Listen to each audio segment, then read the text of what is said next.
we will open the council meeting. For those who haven't come to them before, you're not able to speak during the council meeting, but there will be a public session when I adjourn the meeting, and subject to time pressures and such like, then people have the opportunity to say their bit. But that'll be in the public session. That's the only point that people from the public are able to speak. They can't speak during the council meeting proper. So I'm going to open the council meeting first and do the things that we have to begin with. Apologies and reasons for absence. Councillor Parkin has relatives over from New Zealand. Borough Councillor Burgess has an audit committee meeting at the borough, and PCSO Dan Smith was on an early shift today, so he couldn't make it tonight. Jo, our community warden, did say she would be coming, but she hasn't at the moment.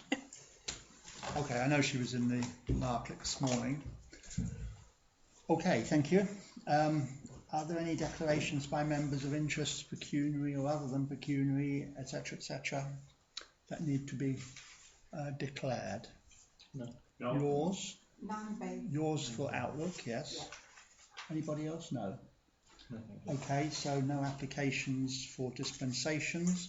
A reminder to everybody that we record the meeting for our own purposes.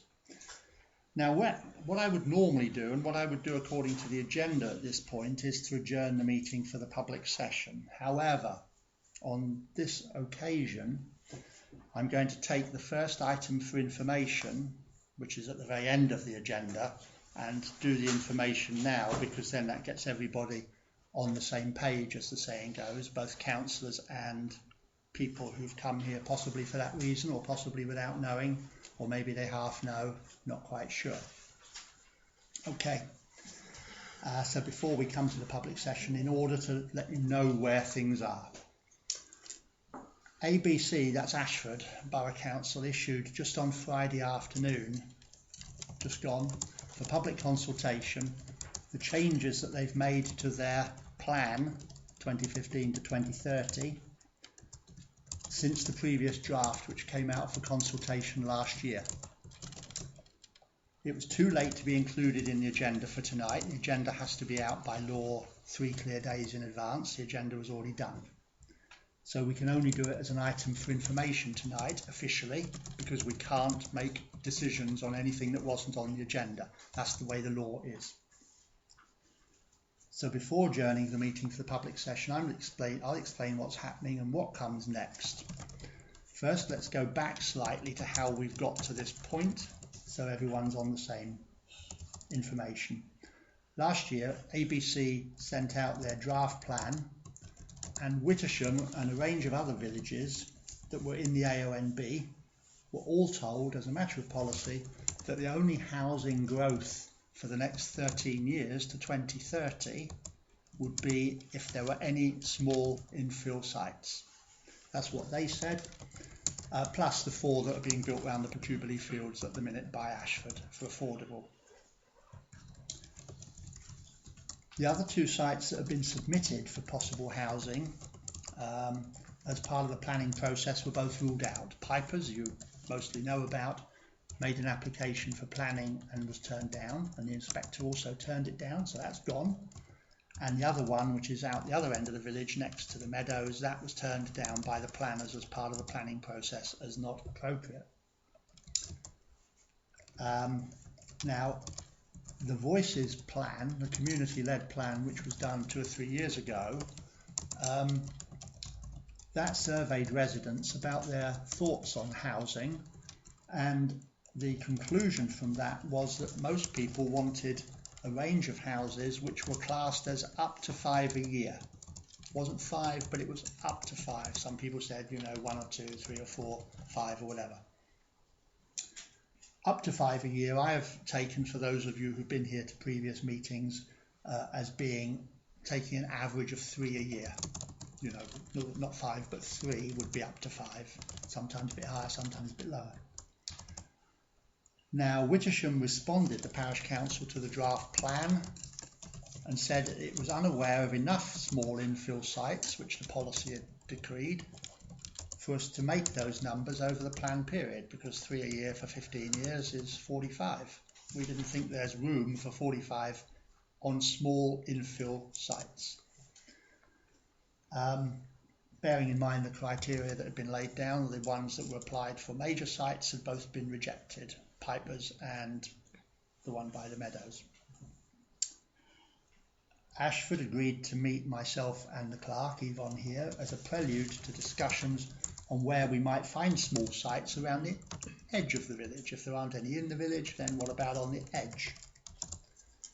That took place in March, that meeting with Ashford's planner, and I reported that in April. But Ashford then said we want to defer any further discussions until we've got the plan out of the way. And that was going to be done about now. When the plan is finalised by Ashford, as it just has been now, it then has to go to public consultation, and it then has to go before a planning inspector for what's called examination in public, which is like a sort of public inquiry into the plan, and that will be next year. It's a very long process. Now that final plan's just been released, or it's not actually the plan. This lot, which I got this morning, is the changes to the plan, and some of it's A3. I mean, you can see this is just for Ashford, and there are 450 boroughs across the country doing this. I mean, we're talking always about mammoth amounts of stuff. Okay, that's just been released, and rather surprisingly, bearing in mind that Ashford were dead against Pipers and the inspector agreed with them, it has in fact included a new site for houses in Wittersham. So that's been put in this plan, changed plan, subject to consultation and subject to the inspector. But Ashford has said that's what we want to do. Okay. Now that new site they have allocated, and this is not a planning application, it's just saying here's a bit of land we can do something with, and it goes into the plan. They have said they think that that would be suitable for 40 houses, 40, and it lies north of Poplar Road, east of Lloyd's Green, and north and west of Woodland View. So it's in the area of the fields that lie between all of them. And then to define it a little bit more clearly, it doesn't go over the village green, which it can't by law, or the fields around the village green, which include the children's play area. So it's an upside down L shape coming up the back of Lloyd's Green from near Poplar Road and up, and then from your point of view that way over towards Woodland View, leaving a space in the middle which is where the village green and the bit of green next to the village green is. Okay, so that's what they've just put in the plan, which we got an email Friday afternoon and got the documents this morning. Right, it stays away from the woodland to the north by 50 metres. That's partly because it's ancient woodland and they shouldn't go too close, they reckon, and it's partly because you start going down a hill anyway, which wouldn't be very suitable. So they're staying on the top. Access would be through two roads. Those of you who've been here before will know that they didn't allow, KCC, Kent, would not allow more houses at the top of Jubilee Fields when we were advocating having affordables there. Where the 4 are going, we wanted 8, and they originally said no, you can't have any there because they all have to go up and down Forge Meads and Jubilee Field, and there were already too many houses with only one road. They then changed their mind and allowed 4 but not 8. In this case, another 40. You say, how does that work? Well, it's because there will be 2 roads. There will be Forge Meads and Jubilee Field. There's only one access road. These are pedestrians. No. That's an interesting point. You mean Lloyd's Green, Jeremy? What did I say? You said Forge Meads. Well, Forge Meads is yes, one of them to Jubilee Field, and the other one is Lloyd's Green. You didn't mention Lloyd's Green. Yeah. I meant to. Now that's an interesting point you've got there, which I don't think is the same as I've got on the other one. No. Oh, it is, you see. Yeah, yes. You're quite right. Yeah, Yvonne is correcting me. They are saying Lloyd's Green, and the other side is marked as potential, not definite. It's pedestrian. No, It's potential. potential access. Potential. Yes. Potentially So- two of them, sorry. I mean, on the face of it, they have to have two because otherwise they break their own rule because they've already got 25, 30 houses in Lloyd's Green. And the story was originally it was going to be two. So we may find that there's an error in their map. Anyway, that's what they are saying at the moment. Access will be via Lloyd's Green and, if I'm right, Forgemead to Jubilee Field. In both cases, the access is at the far end of them. So you've got to go up Forgemead to Jubilee Field and then either across from the very top of Jubilee Field or across from Woodland View going westwards, or you've got to go up to the top end of Lloyd's Green because the house is all the way and round the end where there's a space. That's their plan. Okay, so let's move on. Nearly done. No, I'm not. The site that ABC has now decided to allocate in this late revision of their plan was not submitted in the call for sites a couple of years ago or 3 years ago. It was apparently, if I understand correctly, submitted in the previous plan about 2005, but the planners ruled it out then as unsuitable. But it's come back in now. I don't understand how the late inclusion of this site sits with the reasons for ABC refusing Pipers 2 years ago. And that was supported by the inspector as being the right decision as well, because many of the same reasons appear to apply. In particular, Wittersham is all in the AONB, as we've been reminded many times by members of the public here, and we know it anyway. And the size of the Pipers site of 27 houses made it a substantial development. The new one they're talking about now is 50% bigger, it's 40. Also, ABC Ashford has identified in their stuff here, which we got this morning, all 40 of them are being built within the first 5 years of the plan. 20 in 2019-20 and 20 in 2020-21. That's 40 houses. Now, do bear in mind that these plans don't necessarily get carried through, but they have to make these plans. They have to say how many houses they're going to build, how many they're going to do in the first 5 years, and all the rest of it. So here's 40 in the first 5 years. ABC is putting on an exhibition in the village hall, which I probably imagine will be next door if they can book it.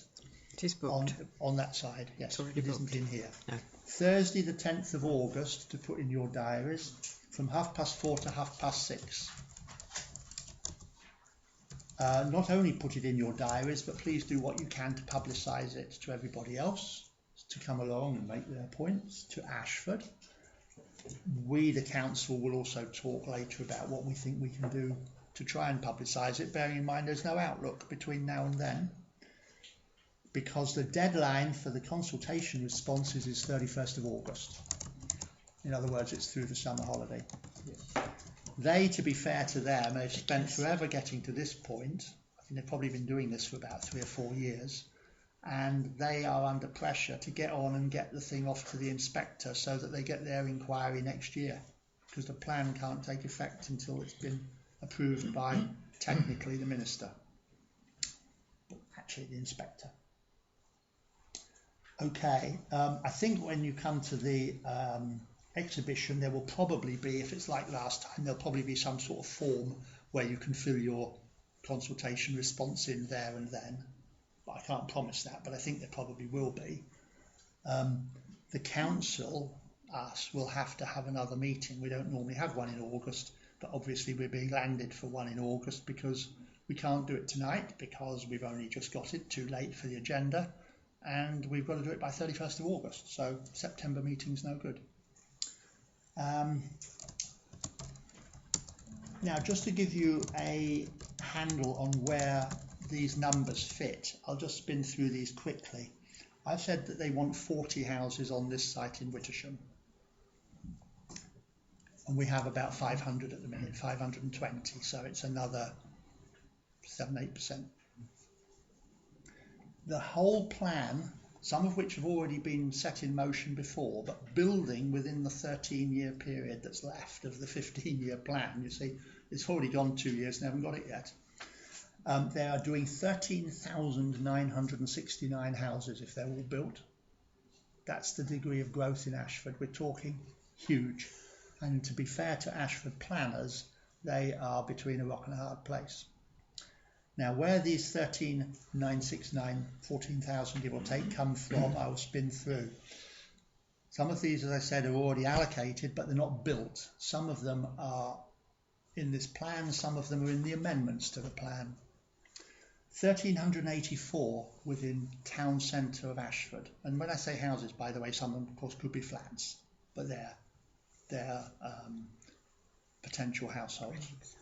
1,384 for the town centre. 2,500 on Chilmington Green, which is the huge new greenfield site that they're building outside Ashford. 2,597 on urban sites that have already been put in the plan before this update. Urban sites means around the outside of Ashford, like Park Farm and what have you. They're urban, they're major sites, but they are clinging to the outside of Ashford. They're not in the town centre. Newly allocated urban sites, 3,870 in the new plan. 350 along the A20 corridor, 722 in rural sites that were already in the plan, the previous version. That includes 100 for the Tilden Gill windfall up at Ashford, up at Tenterden, which Ashford fought to the inspector, but the inspector granted them. So much as Ashford didn't want them, they'd been given 100 that they didn't want, so it's 100 that you don't have to do elsewhere. A new allocation of rural sites now, 830, we're 40 of them. 167 have been put in through neighbourhood plans, which is a technical point I won't worry you with too much, but that's where villages have actually gone out and said where they would like them. That's 167. And they've assumed windfalls, meaning they're not specifically on allocated sites, they just expect them to happen, 1,549. So the 40 is put in context there. And I would also add that in terms of the large new allocations to villages which are in this pile I just spun through today, Charing is getting 200. I know it's bigger than us, but 200 is a lot of houses that they're getting landed with. Ham Street, you know that, 130. High Holden, 85. Biddenden, 45. And then we're 40, and I think there's another 40, and then other smaller numbers. Okay? So that is what I can tell you in terms of items for information on the new consultation on the plan. And I will, if any of you want to just say anything before, otherwise I'll adjourn for the public session. Obviously we can talk again after the public session when they've made their contributions. The only thing I would say is, I think it's really short notice to have a public consultation on the 10th of August during peak holiday time, and then to close down by the 31st of August. If there's any way that we can write... we can complain. We can have some objection because it's just not adequate for people to be involved and be consulted appropriately. I can be pretty certain we'll have no impact unless, and I don't know this, they've broken some rule on the issue. But short of that, they will just be saying the cabinet will have agreed it. That's to say Ashford's cabinet, and they'll have just said that's it. We're up against those dates. It's deliberate actually during the holiday. We can well imagine. Because it curtails discussion. Absolutely. I just don't think you can call it a public consultation when you're not giving public the opportunity. But I know other villages have had exactly the story. Harrietsham had this, where a big development was from Maidstone, and then yes. the borough came back with a much bigger one. And yes. That's their style. I did hear from someone at a conference I went to a few years ago about a village in Oxfordshire, or a small town. I think it was Wallingford, but I'm not sure. And they were some part of Oxfordshire, and they fought tooth and nail. They were doing a neighbourhood plan, which is a huge job for a small town or a big village to do, and they were fighting tooth and nail to avoid the borough coming into their village with hundreds of houses. They fought it tooth and nail, and eventually the borough went to the local government boundary commission and persuaded them to take that bit of land out of their village or small town and stick it in the main borough, which meant that not only did they still get the same houses on the same land, they weren't responsible for them anymore, because they didn't get a council tax either. So, you know, there was a stitch up. So these things, I'm not saying that's happening here, but these things do happen. And yes, you're right to say they do get landed. I think. Sorry, Paul was next. Sorry, Mr. Chair. I'm going to make the point that the 2-hour exhibition at the end of the afternoon, there are going to be a lot of people who are not back from work. Yeah. We've got to find it. Well, if they're on holiday, that's one of the things. But to have it when a lot of people are still at work, I just think is unacceptable. Yeah. We have to write back and say that has to go on further into the evening. It's not going to be any great setup. It just means that the people from Ashford Borough Council might have to work a little bit longer. Yeah. But on something this important, I think that's a very I think reasonable request. It's entirely. I mean, we're not in a position to resolve it, but in a way, we can simply do it, I think. I think we should express our anger and frustration that the date it takes the information to arrive at short notice to facilitate Ashford Borough Council and not take into consideration the residents of Wittersham. Yeah, okay. Will you leave it to the clerk and me to formulate a letter and we'll whiz it off? I have been aware that the owners of this plot have been trying to get planning permission through conventional routes and had approached one of the occupants of a house at this end of Lloyd's Green. Indeed. To knock We it down. heard that a couple of years ago, so, didn't we? And so that's all happened quite recently. Yeah. And now they've persuaded. They've never put in for planning that we know of because it would have come to us. But obviously Indeed. they've been agitating for it. I know they did have a meeting with residents there. The main basis of this, of course, was that they put it in for the previous plan and got rejected. Yeah. Yes. And it's come up this time. I personally find it odd, but there we are. Okay, so has everyone said anything they want to at this point? I think we're very clear that we wish to make our comments known to and our frustration at Ashford Borough Council. Indeed. Irrespective of what they come back with. Okay, can I adjourn for the public session then? Yes, okay. So it's now the public session, so who would like to... what we usually do is to do the planning applications that we've got in front of us first, but I think probably it's fair to avoid breaking ourselves into different bits. Let's do the plan to 2030 first, and then we'll move on to the planning applications that are in front of us tonight, and then we'll move on to other business that members of the public want to raise. So who wants to start on what I've just explained? Miriam. Right, okay, a couple of corrections. You said that only 2 sites were put forward in this plan. That's incorrect. 4 sites were put forward. The Meadows, Pipers, Jubilee Fields, and indeed the site at Lloyd's Green was put forward for 120 houses. I raised this issue with the Parish Council at the point when you were discussing it, and the Parish Council decided to still go ahead and say that they were disappointed that they didn't have a site in Wittersham. Now, I appreciate there's only 3 parish councillors around the table now who were party to that, but you made the decision, contrary to the views of a lot of people in this village, to actually go back to Ashford and express your disappointment that we didn't get the Piper's site in the plan. Okay, So let me... it hardly Yeah, comes as a great surprise that Ashford now are giving a site to Wittersham. Now, they obviously can't give the Piper's site because the inspector has said that that one is ruled out.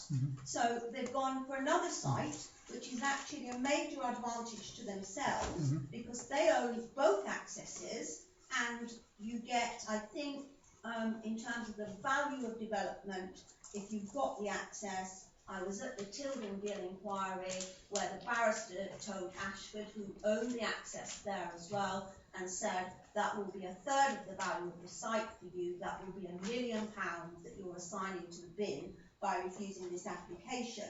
So there's a big pull for Ashford in this site because they own both accesses. The access that they're proposing, which is going over the pond, I don't know what they're suggesting, perhaps a bridge over it, I don't know, but that will not be allowed because it's the village bridge. Of course. But the other one obviously goes at the back of Woodland View. Okay, stop there for a moment and start again. Just stop it. Interrupt you. I know, but let me deal with the point you raised first before it gets lost and you go on to your next one. You started off explaining, and then we'll come back to you, Miriam. You started off explaining that there were 4 sites submitted. Yes. That is misleading. No, it's not. Just a minute. There were 3 sites submitted, and we had the exhibition in the hall next door, and we all put in our comment. There were. Yeah, I'm coming to that, Miriam. There were 3 submitted, which I dealt with. You said there were 2 sites. I said 3. No, you said 2. I've got it written down here, and we've got it recorded. Pipers, the one behind Jubilee Fields and Meadows. One's being built on. If I said 2, I was certainly dealing with 3. As for the one that they now have allocated, the one by Lloyd's Green, it was, as you explained to us at a subsequent council meeting, well after the site submissions of 3, that there was a possibility of it being put in as an omission site. And that's what you said at the time, and that is what it seems to have been. I told you it was an houses. I gave you the full and I can tell you, Miriam, having gone and had the meeting with the person who wrote the plan in March, that they talk about them being omission sites. They were omitted from the plan. There were 3 submitted. They then said, there are omission sites, there are others around the borough, where they said, we have been omitted from your plan. We submitted before, we didn't submit this time. Now, when it comes to the point you then went on to about how we said we do want to see where houses are coming from, that was a response to the consultation that was put out last year.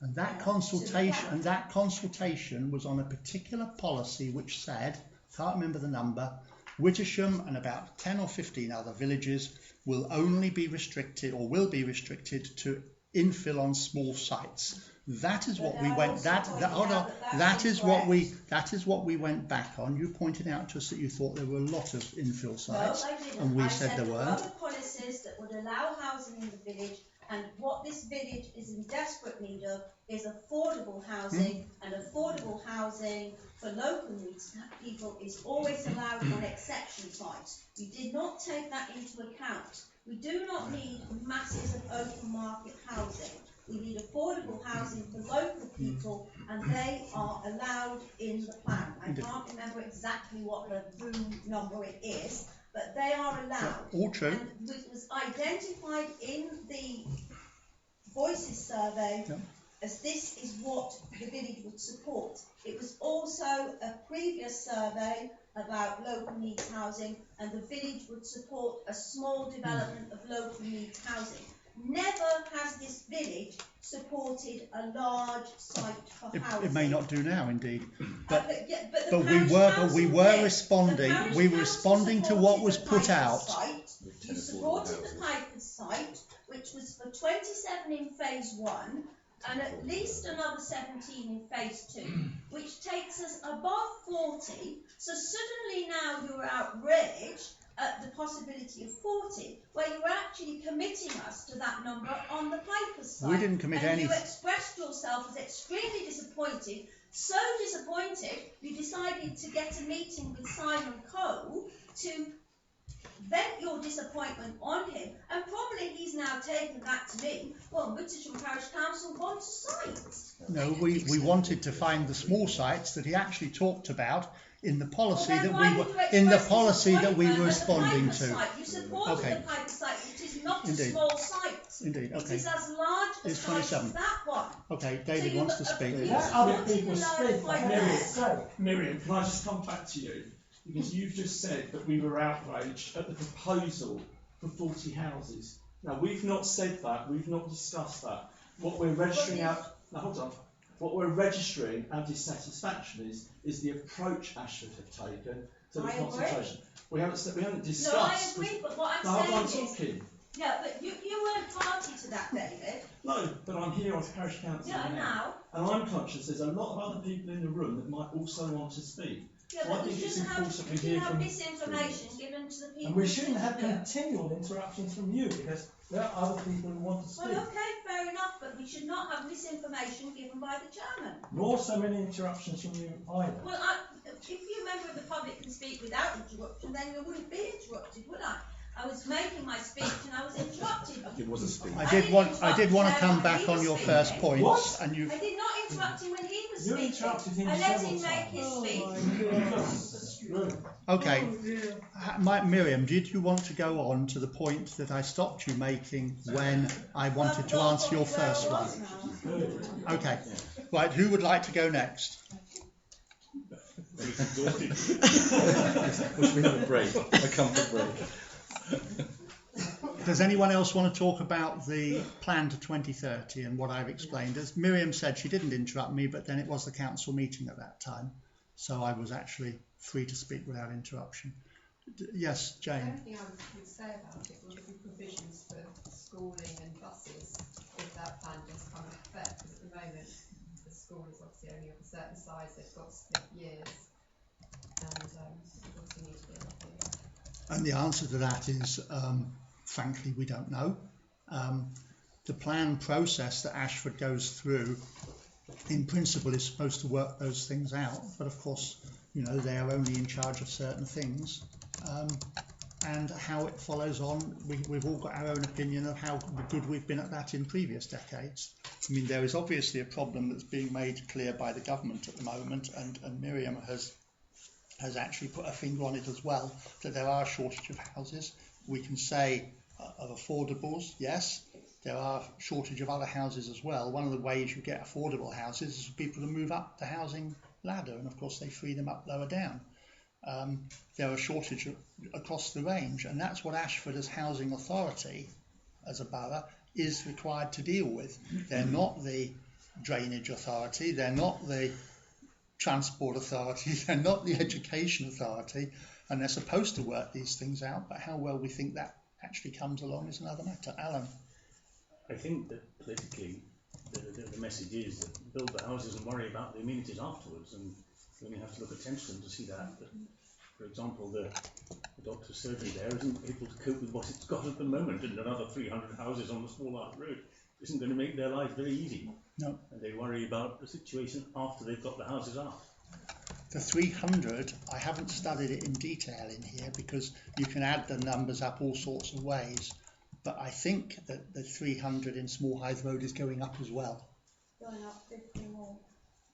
You know, Yes, so it's all, thank you, Miriam, it's all going up all the way. Worry about the amenities afterwards.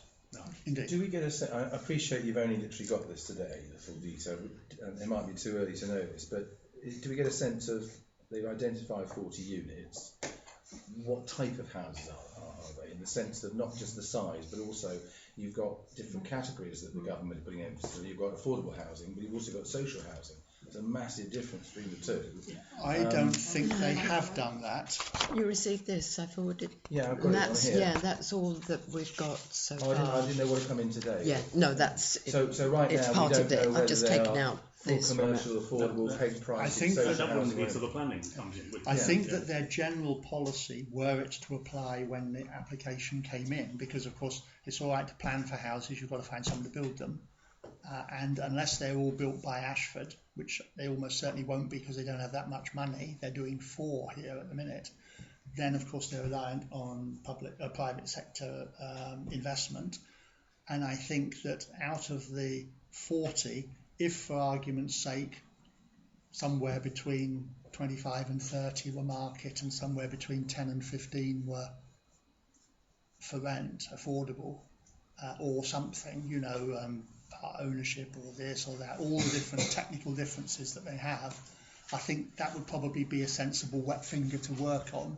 But as you say, until a planning application comes in, that doesn't get settled. But if you thought in terms of maybe 10 or a dozen or 15 affordable. Isn't our strongest case against... In the new plan, it's 40% affordable housing. Within the new plan, if you read the plan, you would see that it's 40%. It's gone up from 35% in rural areas to 40, so there would be 16. 16 it would be then instead of 15 I allowed. Okay. I think our strongest line of opposition to this would be that Lloyd's Green and Jubilee Field, in my opinion, neither are suitable for traffic going to 40 houses, and that it's going to make both roads dangerous. And the Jubilee Field Forge Mead route is all around the houses anyway, and that's our... Just bear in mind, of course, Alan, that it's actually too early for us to talk about what our conclusion will be. We're entitled to start thinking, and that's what we're doing, and we're also sharing it with the public who've been kind enough to come. But ultimately, as I've already said, it would, I think, be crass to have our consideration before we'd seen the exhibition and been able to ask questions, because we would obviously be open to challenge that we hadn't considered it properly, and therefore we've really got between the 10th and the 31st. And in that time we've got to have a meeting, we've got to discuss it between ourselves here, and we've got to make our minds up based on the discussion we've had, and obviously guided by the thinking we've done and things we've heard, but ultimately we have to make our mind up at that meeting. Okay. So, yes, please, at the back. Oh, Trevor. Yeah, I'm a little bit confused here. You did say that the borough council own the access. No, Miriam said that. Oh, sorry, I do beg your pardon. Anyway, do they own the access? I don't know. Yes. And the land where the houses will be started, who owns that land? I think a private owner. Sorry? I think Patience Green. a private owner. Private owner. Okay, thank you.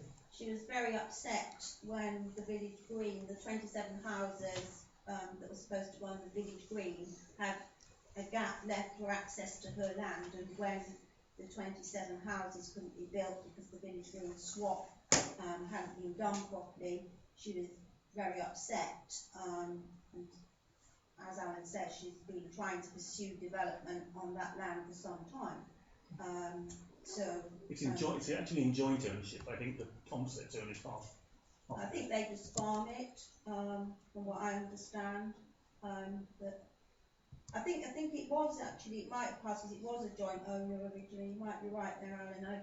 At the time of the village green, I went through all the files at Ashford, and of course Ashford had denied that they'd left that open for the development of that field, but there was the correspondence with her and Ashford saying about she wanted the gap left so her field could be developed, and they agreed to that. But Ashford tried to cover that up completely. I was at Ashford for 2 days trawling goodness knows how many documents, because that was obvious that's why that gap should be left there, but they didn't want to admit that. Okay. Anna. Just one question. Yes, please. We keep talking about local needs. How do we assess local needs? But that seems to be being eroded with hundreds of properties just 4 miles up the road. It doesn't make sense anymore. I think the only answer I can give you there is that they are not only technical issues, but they're convoluted, and I wouldn't want to... No, but you can see the parish... Oh no, I understand that. I wouldn't want to get into the various definitions of housing. There are housing officers in Ashford who tear their hair out over the definitions, the guidance from government and the legal cases. It gets very convoluted, and I would go there, but I understand for what you and I mean of local needs. You know, obviously we can understand people who live here who want to downsize, people who have more children, people who have their children who need houses. We can see those kind of things, but how they do that and when they're tied to it and when they can change their mind and all the rest of it, I don't know. Phil. The safety issue, Mr. Chairman, I think is an important one. At the start of Forge meetings, and if that gets any more used, it's going to get worse. We regularly see nemesis. I've written to the parish council about this before. It worked. The parents talked to their children. It got better. You get another breed of kids come along, and they go across the main road on their skateboards. They circle in that junction there. Very often with dark clothing in the late evening. It really is a fraught junction now. If it gets very busy, sure, it's going to be a real safety issue. Sure. Sorry, Jane, before you, I think Mary put her hand up a moment ago. Yes, the Stocks Road Field application, that was largely turned down on the basis of NPPF 116. I'm just wondering why we think that doesn't apply for this application. We don't know why it doesn't. I can't understand how the two don't, get matched up. I don't understand that, to be honest. So it is odd. It should stand firm. Well, I am perplexed as to how this one can be considered, given the arguments placed by the planning authority against the previous one. But then I acknowledge that sometimes these subtleties figure in planners' minds that ordinary people can't understand. Well, we like have me. Methodist Judicial Review 2016, right, which says that if we ignore NPPF 116, we in law. We being them, you mean? Them, yes. Yeah. Remember, So we better hold tight. remember for anyone who's not sure here, because you know you don't always come to these gripping sessions every month like one or two of our guests. The fact is that all the parish council can do in an actual planning application, let alone this plan, is to give its views that do not have to be taken into account taken into account, but they don't have to follow us. We don't decide these things. Mary knows this very well. We don't decide these things. We don't decide a planning application. We say we support it, like we did with Pipers. We did support it. Or we object to it. We do sometimes. Or we object for particular reasons. Or we support, bearing in mind that we would like conditions. But none of those things have to actually carry the day.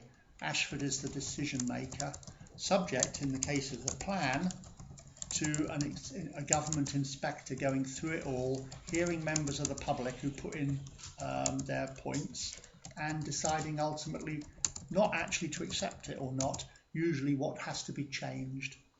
A plan that got through the government inspector without changes, I think, would be very unusual. I think it would be. Yes, Jane, sorry. It's Joe. Oh, Joe. I always call you Jane, and you always tell me you're Joe. I'll get it one day. That's all right. It's only a suggestion, Mr. Chairman, with regards to trying to let as many people know about this meeting. Please. It might be advantageous to contact the school because they have a link letter that goes out every Friday and they're due to break up, whether it's this week or next week. But there's over 100 children on the roll there. Good point. And I actually think a lot of them are Wittersham. Quite a few at Wittersham, yeah. So it might be an idea to just put it on there. Yes, good idea. Thank you. Thank you, good idea. More people on the planning issue? No? Miriam, anything else, please? So just to be clear, you're going to have a meeting, you're going to arrange a meeting. So you can put an agenda item to arrange a meeting. Oh yes, there will have to be a council meeting summoned by the clerk with the minimum X days notice, So whatever it is. planning meeting. So that's going to be before, is that going to be before the Ashford Before the 31st of August. It's got to be before after. what date is the Ashford coming to the village board? They're coming on the 10th, so obviously we need to see that first and then have our meeting in which to discuss it and decide what our response is and then submit it in time for the 31st.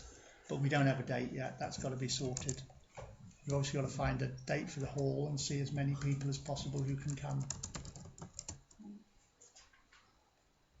And that will go up on the notice board and the website and everything in due course. Obviously it won't be the second Tuesday on the month, but it'll be whenever it is.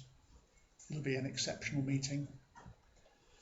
I think if we are to succeed on this one, we have to use the point that Miriam says about 116 and exceptional circumstances, that there are no exceptional circumstances in Wittersham to justify a development of this size, but that might be difficult, having supported one of similar size, but it might, I expect the Kent Highways and the access stuff, they've said that they think it's fine. Kent Highways already have found it acceptable. They don't put these sites forward unless they've spoken to highways before. We know how difficult it is to get past highways. I think I am certainly very much against this site, but I think we have to work out how we can best oppose it. Well, we'll come to that as far as the council is concerned. Obviously, as far as members of the public are concerned, it's up to them to organise their views in both directions. Indeed, in both directions. Yep. We'll come to whatever we come to in due course. As for the points you're making about MPPF 116, it is certainly the point, as you've made before, that there's a question of what exceptional circumstances are. It was held, presumably last time, in effect, that the Pipers didn't meet the exceptional circumstances test, or indeed it didn't meet some other test, and whichever test it was it didn't meet, we don't know how this one does meet it. but as I said, planners But have no their one's got to be planners in a have their own different ways. position. With Ashford Borough Council made it perfectly clear at the hearing that they did not see any exceptional need for housing in Wittersham, that it could be met elsewhere, that they were not going to have their Airbnbs. I still go back to the point that having gone and met Simon Cole to express your disappointment he didn't get a site, he might be under the impression that Wittersham actually really want 40 That was about small sites, and let me just suggest for people to have in their minds, the most obvious exceptional reason that Ashford can bring forward, if they're looking for an exceptional reason, is that we were told at the meeting with Simon Cole that they've had to add another 1,200 houses according to the forecasts that they're given between last year and this. And of course our 40 is 40 out of the 1,200. We did explain that at the time as well after in the April session when we came back and reported that meeting. I went through that at the time, yes. Okay, so let's move on from the plan and talk about planning applications. And if I get back and find my agenda, whatever I did with it a minute ago. Here we are, got it. So the first one we're going to come to on our agenda when we get to it is Stocks Cottage. So does anyone want to speak for or against Stocks Cottage? Is there anyone here who's promoting Stocks Cottage? Yes. Hello. What would you like to tell us? No, there's nothing. Oh, go on. You've come to listen, okay. Does anyone want to say anything, neighbours or anything like that about it? Otherwise, we'll just come to it when we come to it. Okay. The next one we've got is the land east of Acton Lane for the wireless mast. Okay, I'll say what I've got to say when we get back to the council meeting later. Does anyone want to talk about the mobile phone mast on the land east of Acton Lane? Yes. I'm Sue Copeland. I actually live in Acton Lane, I live in Acton, and was one of the 3 people that actually received letters from the council. The other 2, unfortunately, are overseas and can't be here this evening. Right. I'm a bit concerned that more people weren't consulted about this. It seems quite a huge thing for the village. It's going to have a huge visual impact being sited where it's proposed now. I know it was originally they wanted it at Owley and it was rejected there because people could view it from the footpath. Well, every car entering and leaving the village is going to see this huge mast. And I think more people should have been informed about this. Maybe the whole village should have been informed that, this was in the pipeline. Recently, Chris and I put in an application for a garage. Sorry, here and all went through. Thank you very much. But when planning or doing anything like that, we all have to make sure that it's in keeping with the area, and I don't believe that this mast is in any way in keeping with the area. And I do, obviously. But it's not just a case of not my backyard, I think not in Wittersham generally. I just think it'll be, especially on that side. Okay. All right, thank you for that. Yes, hello. Hi. I can't understand why the first application was refused.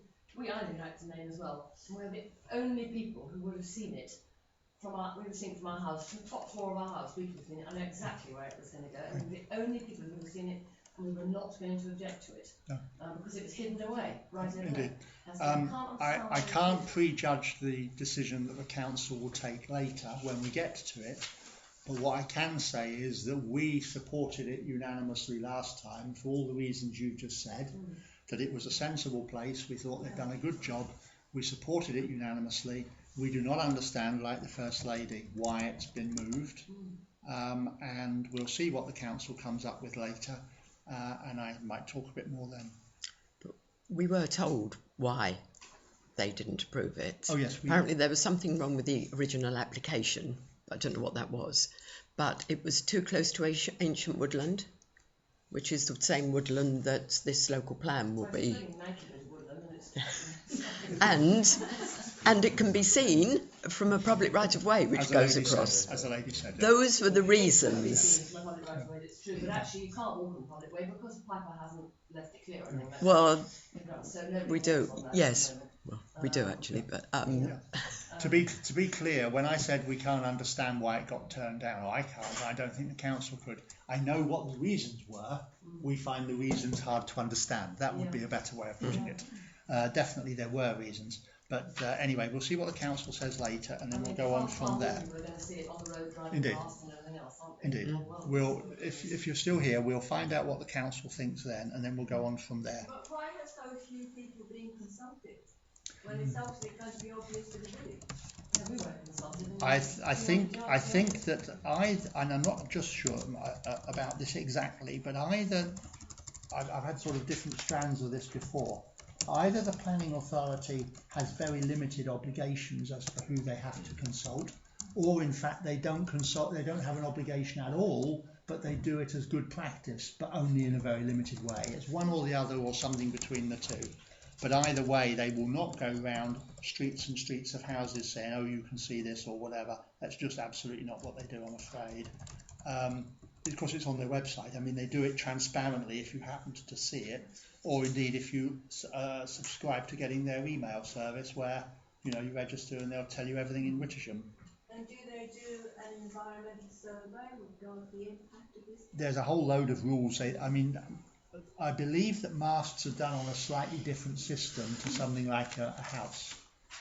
There are systems that they have to follow for it. I don't know what they'll have to do, but it's whatever it is that they have specialist applicants, in this case Harlequin, and they go through whatever it is. But it is bizarre, in my opinion, personally, that they turned the last one down and came along with this one, but I don't know what other councillors will think later. So let's go. Sorry, you just wanted to raise something, Phil? Are you saying, Jeremy, that the council doesn't have an obligation to visit the rural area and view the impact on the rural scene? I have no idea. I don't think I actually said that. I just said I don't know what they have to do. I don't know. I'm not a planner and I don't know what they have to do. I would like to think they do whatever it is they have to, but it may not be a huge amount. I think the planner did visit the one that he turned down. I think he did actually visit that one. And I mean, maybe he visits all of them, but I really don't know. But I do understand the point the lady here made, that it is a very visible spot they're now looking at. And it's strange when they said, oh, well, the other one will be seen from the right of way, but we don't mind this one being seen from halfway across the island. Okay. Why is it always going on? Is Tim Piper stand to make money out of this? I don't think it would be very much. Okay. Yes, sorry. Do we know what the impact on the surrounding area would be, if anything, with regards to cable installations or anything, or is it just literally a mast that stands on its own? It's just a small mast. It's just a small mast, no cable running to it, nothing. No idea. No idea. You're going beyond our level of understanding. So how do you find out? I'm sure if you called Harlequin, he'd tell you. But I haven't asked him. I haven't asked him that, I'm afraid. I've spoken to him, but I haven't asked him that question. I only raised the question because on the agenda there, it says about 4 cabinets. It's on the, if you look at the application on Ashford's line. In my little grey cell, sorry, I see just 4 cabinets. So if there's no cable, there's no infrastructure, why do we need cabinets? Well, they've got the equipment that goes with the mast, of course. Yeah, so... And they may have they may well have a generator there, but I really don't know. You're going way beyond our level. There'd be electrical supply. Yeah. More than likely. But then there's an electrical supply of Acton Lane to houses, obviously. Okay, let's move on to the next one, which is the land rear of 1216 Jubilee Field. This is like the whatever that keeps coming back again. Just a minute, can I let gentlemen see the planning application? Sure. If you've got it there, that's excellent.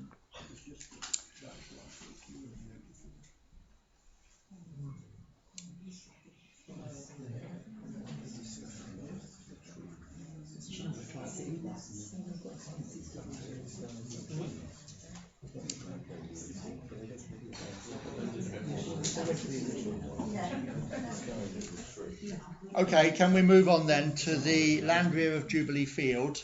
This is the one that keeps getting fresh applications when they do small modifications to it. It's a bit of a meal that they're making of it. The latest thing is that it's too close under the regulations to an overhead power line, so they've had to move them, and while moving them they've decided to realign them. Does anyone want to speak about that? They're in basically the same position, but they've moved a little bit, and whereas they were kind of like this, I think they've now been turned to 90 degrees, haven't they? Or vice versa. They were sort of like that, now they're like that. Just like that. But it is causing consternation to the residents. I'm sure it did all the time. Every position has. Well, the realignment has, hasn't it? Yeah. I've only heard from one. Yes, Mr. Fox. Mr. Gorham. Hugo Fox. No. That's the name of the website. That's the website as it comes through. That's Yvonne's pseudonym. Yeah. Yes, Hugo Peter Fox Gorham. is our website host. And that's the way it came through. So nothing to say about that one. So then we move on to Summer House in the street, with the changes to the bungalow there and a bit upstairs. Joe, you'll want to speak to that. I am Joe Terry, husband Carl. We live at Summer House. As some of you, or most of you know, we've lived in the village for over 15 years. We love Wittersham, we have no desire to leave. We're very happy at the Gines. But we never had a view, and we were told by Ashford Borough Council that no one has a right to a view. And we always joked that the only way we'd get a view is to buy the bungalow and get rid of the trees and get a view that way. And when the bungalow came up, we decided to jump for it and purchase it, which we did. And it has the most stunning view. If anyone ever came into Audrey and Tony's house, it's amazing. And we took down the huge big trees to give the Gines their view that we never had. The bungalow has 3 bedrooms currently. We have 2 teenage children who are growing. I have an elderly dad who comes to visit and stay quite frequently, and several family members. So we want to put 2 bedrooms into the loft space, which is the house is built in like a T shape. So you've got the main living area. So we've got the 2 bedrooms in the main living space, which is a slightly higher roof than the other. So it wouldn't be extending the height of the building at all, and it wouldn't be building the size footprint of the building out at all. We're literally just converting the loft area to create a master bedroom that overlooks the beautiful field, and to create another bedroom over the garage. The windows that are currently in the property were put in the 90s when the house was built, and most of the gas has failed, so most of the windows are steamed up. A lot of them don't open, a lot of them, when you open them, won't shut. So we want to bring the bungalow up into the 21st century and put some modern aluminium windows in, creating some sliders, so again, really making the most of our view there. Again, the fascias are rotting and need repainting, so we want to put those into, again, with zinc, which will be where the dormers are made. I've got samples if the councillors want to look later on at the colours, but so that it all, it enhances the landscape. With the tiles are red at the moment, which is staying the same. The zinc, which is going to be on the dormers, is going to be a soft green that again enhances the landscape. And we want to soften at the moment. It's got everything's very brown and red on the bungalow. We want to put some Siberian larch cladding around some of the elevations, again, to soften the appearance and to also give some insulation, because the house is lovely and toasty, in fact too toasty, during the day, but then at night it's very cold, so we'll be able to create that insulation there. We also want to build an additional garage, because the current garage will be changed to my husband's home office. At the moment, he works in a little tin hut in the garden that we've had to install, because at our last property we did have a studio and a garage, an office that he could work from. And at the front of the garage, we've kept it low level to try and prevent lack of views from our neighbours, and also propose to have a green roof, so anyone looking from above will actually get an image of the landscape of seed and planting. And and we've brought the garage and studio as forward as we can, so that we still have enough parking. Obviously, we both drive. My daughter's learning to drive. My son's 15 and will be, in a couple of years' time, be learning to drive. So there's enough to park, a couple of cars in the garage and to have two with safe turning on the drive. But again, we're trying to limit any disruption to the other buildings with the build. Just clarify for me, I can't recall, you're in the conservation area? Yes. Yeah, and that's why you've got to deal with all the cladding and the colour and the this and that. Yes. Yeah, understood, okay. Does anyone else want to talk? Yes, you do. Yes, Joe and Carl. Hello, I'm Joe and Carl's neighbour. My name is Henry Wilmot, and we live at their old house, which is number 15, the street where the direct.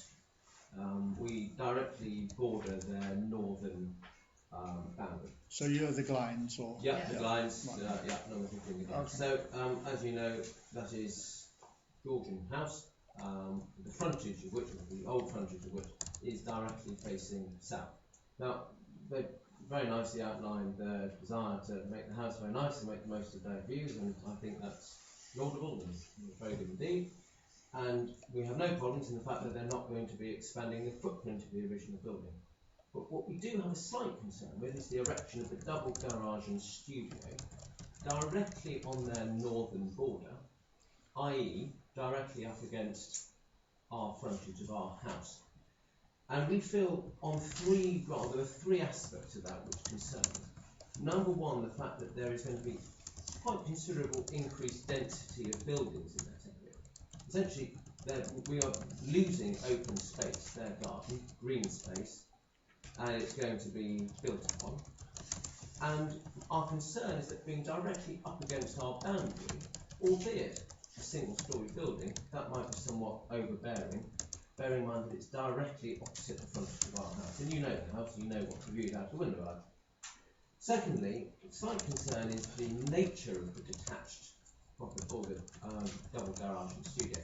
It's a very modern looking and stylish wooden building with slit windows, which I think is a very modern design, and again that's laudable, but I'm not sure that's really in keeping with the character of the conservation area, and I'm a bit worried about an adverse effect of that, the fact that there's going to be increased visual impact, even from the fields and the surrounding footpath. And the third thing we're slightly worried about with this double garage and studio, and I know Joe outlined that loss of view is not a grounds to fail to grant planning permission, but we are worried about the adverse effect on the residential amenity of our property, the fact that the building is directly up against the boundary, and it being on the southern border, there will be undoubtedly some overshadowing, and that loss of the existing view, I know it's not a grounds to decline planning permission, but I just wonder maybe that building could be slightly positioned in a different area. It's quite a big plot, and maybe just a minor alteration might, we could perhaps find a compromise that would be acceptable to us both. Okay, thank you. You've got probably the plan, haven't you? If we actually want to look at it when we get to that point. Okay, having had that point. Yes, indeed, having had that point raised. Yes, Joe. Am I allowed to? Yes, of course you can. Comments? Yeah. Yeah, we've got to talk about this. I don't want to, fall out with the neighbours. That's bad, isn't it? Well, to be honest, the architect actually put the garage and the studio right at the end, which would totally have blocked everything, and that's why we asked him to move it as far as possible, because we understood how you felt. But one thing, we're not directly on your boundary, because there is a public footpath between us and the boundary of the hedge. There is a public footpath there with a narrow fence. And before we can say about overshadowing, when we moved into the property, we actually forked out £4,000 to have the huge six cypress microproper trees removed. They didn't have any effect on our bungalow at all, which is why I think in the past the mayors have been so reluctant to do anything with them, because you can't see them from the bungalow. They don't cast any shade on the bungalow. The only one who has any effect on them is the Glines and the two other houses before those. So we needn't really have removed them, but we did because I know how I felt. I absolutely hated We and we appreciate that entirely. We recall a battle of the it is a sexes. modern build because the house was built in the 90s on the land of the rectory, the old rectory, and at the time it was a very modern build in the garden of a very old property, and it was never rejected then. The building has over the years unfortunately become quite tired and dated, and we want to bring that building back up to the 21st century with modern ecological design, something that is low maintenance for us as we get older, and something that's using natural, so we're using Siberian larch, which is a very natural silvering wood, keeping the clay tiles and using a natural colouring zinc. So we are thinking that it is, yes, it is very modern, but in keeping with the environment. Okay. Fair enough, I see the issue, but we'll have to decide how we deal with that. Yes, please. Good evening. My name is Duncan Horton, and I and Jill live at the old rectory adjoining the application site. This really is a statement, a holding statement on our behalf, because we think there are major issues that affect our property, and we are employing a planning consultant to handle the detail for us, so there will be a formal document goes into the council. But I've got the main points we want to cover here for the benefit of people in the room today. Right. We wish to object in the strongest terms to the development proposed on this application. The summer house is a 3-bed bungalow which was built upon land that once formed part of the old rectory in the mid-90s, many years before we moved here.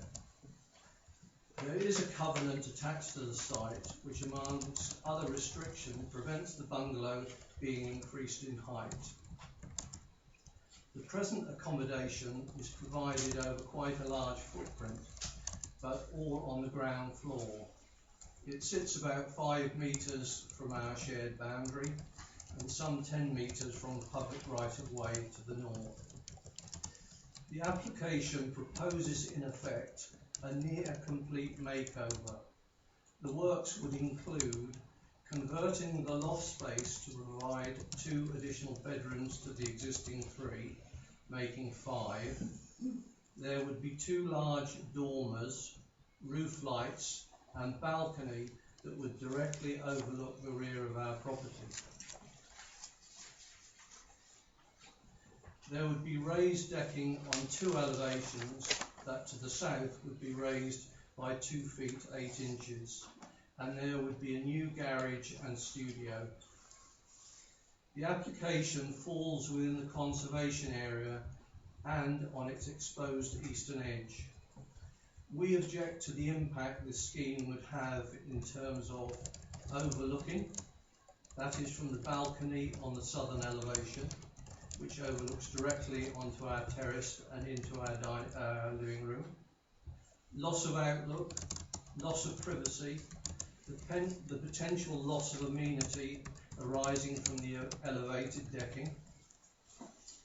Parking is compressed to the north with inadequate turning space, and the garage and raised studio abut a public right-of-way directly opposite the front elevation of number 15. There are, though, a further key point.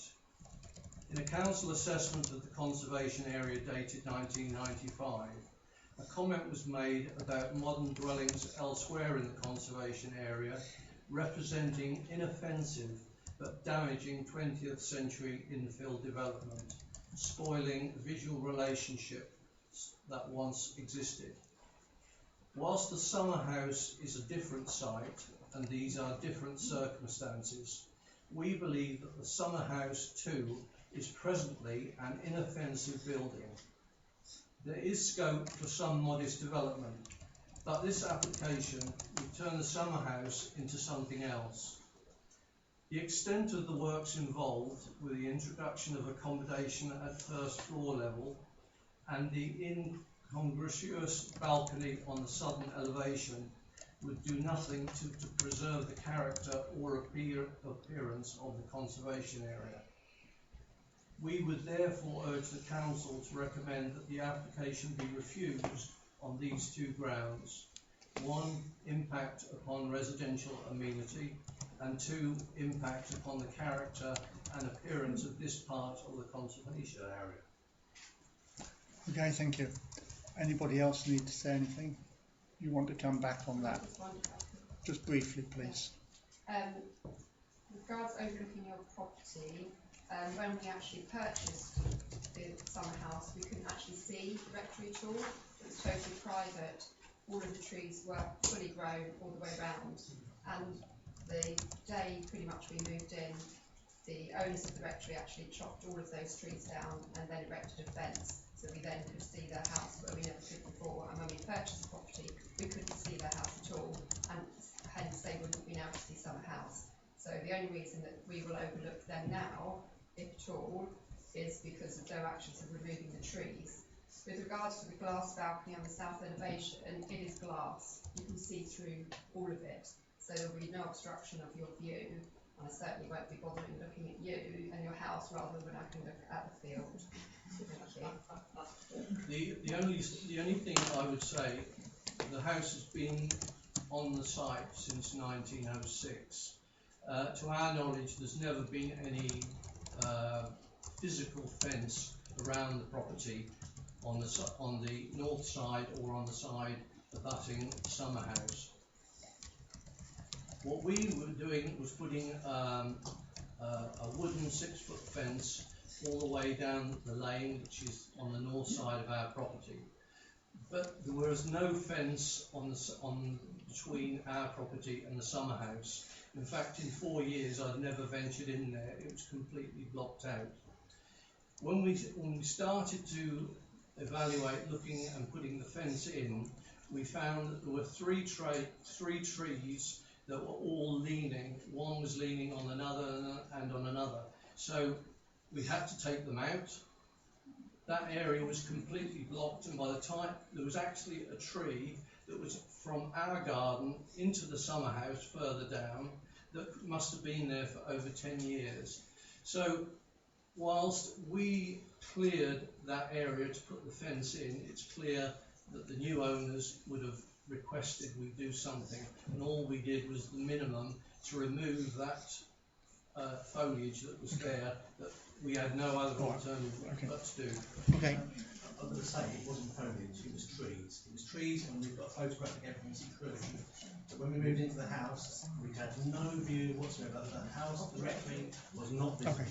All right. The other thing I would like to point out is that although we want to build a terrace, we are not increasing the height, and there's already 3 raised steps outside the window of the building. This is exactly the same height as the deck, it's just some of this. Okay. Mr. Chairman, could I just ask? Yes, please. Are you raising the roof? No, not increasing the height or visual impact at all. Okay, thank you. Okay. One other point. We've made it clear to the architect that whilst we don't want to make a very modern house, we want to make a very soft contemporary house to improve very dated, ugly appearance of a bungalow, which will enhance the area for everybody. You know, I do understand Henry's points about the garage, and that's what we talk about, but it's, at the moment, anybody's welcome to look at it, it looks very dated and ugly. Okay. Right, the last planning application is actually an appeal for the land adjoining the beaches, known as Trebian, which was a request to knock down some outbuildings and put a new house in. It was rejected by Ashford and it went to appeal, or it has gone to appeal. Does anyone need to speak about that? No. Okay, good. So then, are there other subjects that people want to talk about in what has become a very long public session?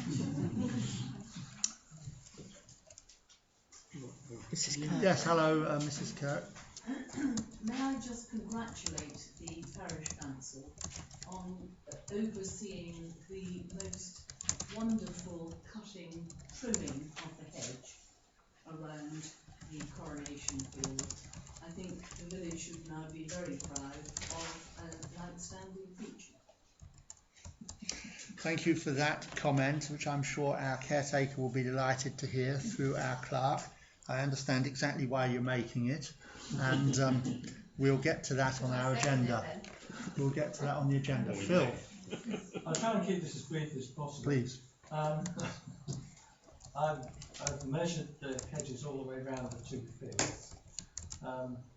I've drawn up a sketch of what, and it's only my suggestions. I'm trying to look at it from everybody's point of view.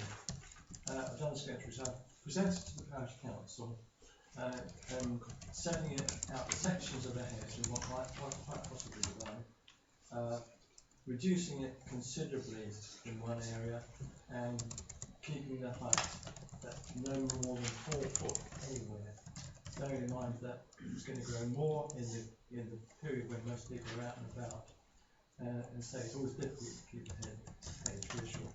But I won't say too much tonight because I'm sure there'll be a lot has already been said and it can be discussed at further meetings. Thank you. Okay, and I've got that sketch which you gave me this morning. Okay. Any other topics? Otherwise, I'll close the public session. Yes. Miriam, yes.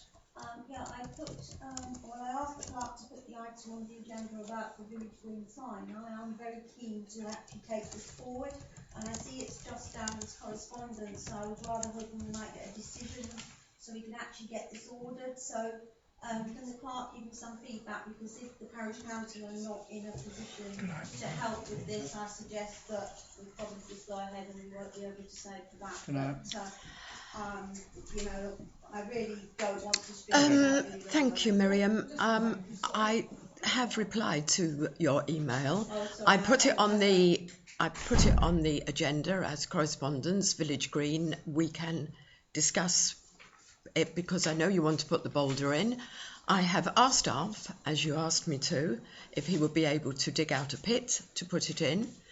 As it's going to be a boulder that will be able to remove, should it ever be necessary, it becomes something that we could claim VAT back on if you gave us the donation for it, but it would depend on whether the council is happy to have it as its own property rather than not, which will be discussed during the meeting. Yeah, okay, well, normally if it's going to be a decision on an item, you usually have to say what the decision was. So you're going to be able to discuss tonight. Yes. And we were, yes. Yes. And you actually sent me a reply to that? Yes, I have. When was that? Today? Yes. All right. Now I've been driving down from Durham today, so I haven't seen that. Okay. The key point there, Miriam, is that I know that you and Mavis King are keen for us to be able to strip the VAT off, which obviously makes it more affordable. But the necessity there is that we can only do it if the ownership of the thing becomes the parish council's and not Mrs. King's. No, I mean, there's no question that either Mrs. King or Conservation would wish to own it at all. I mean, it's a gift. There's okay, no that's fine. That's fine. We just wanted to make sure that was the case. I just to make it perfectly clear, that is the suggestion. But the suggestion was that you would have needed to own it. Yeah, indeed. And it's not on your land. My understanding was that doesn't hold good. But if the clerk can do that, that's fantastic. We apparently can because it's not fixed to the land. I mean, it's fixed because it's heavy. That's all. It's movable. Yeah, okay, that's fine. Right. As long as we can move forward with this tonight, we can actually get that's good. Done. Yeah, we're done there. Any more points? Good. So thank you. I'll adjourn the public session, so the council meeting will just carry on itself now.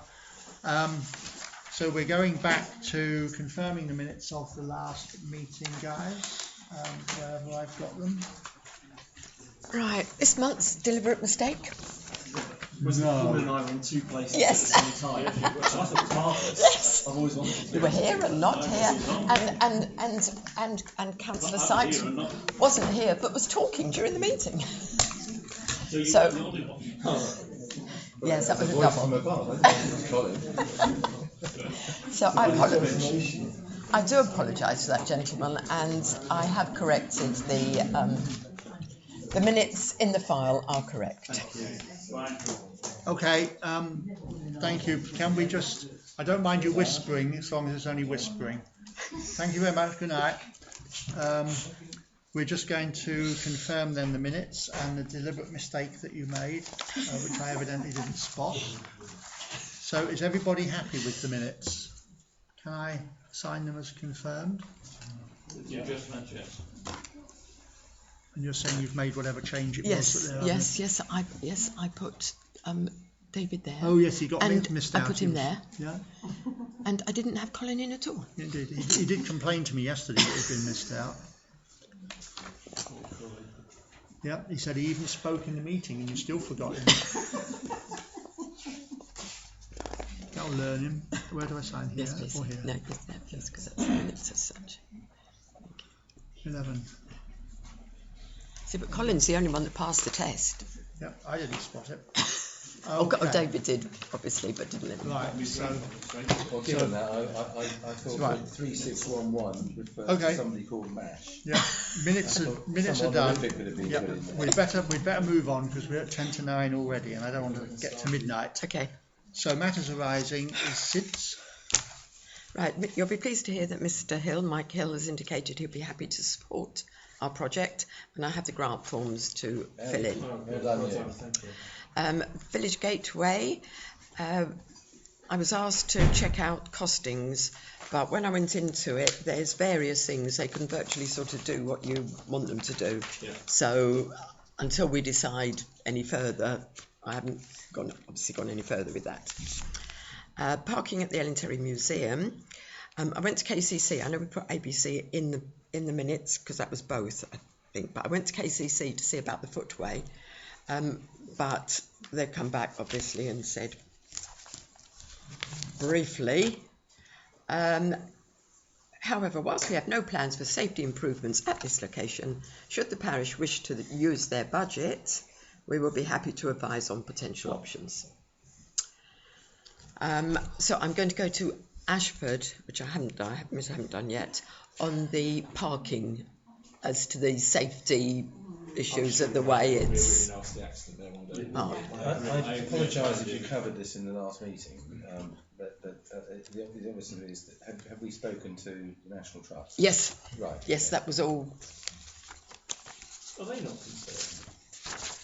Falling membership. Well, no. Nothing will happen until there's an accident. Well, it says in the last minutes there has been one. There was. Yes. Yeah, he came back. I the meeting before. Yes, there was a In that case, it's 2 accidents. serious accident, So guy being hit. who owns the land? It's Ashford Borough Council owns the parking. Okay.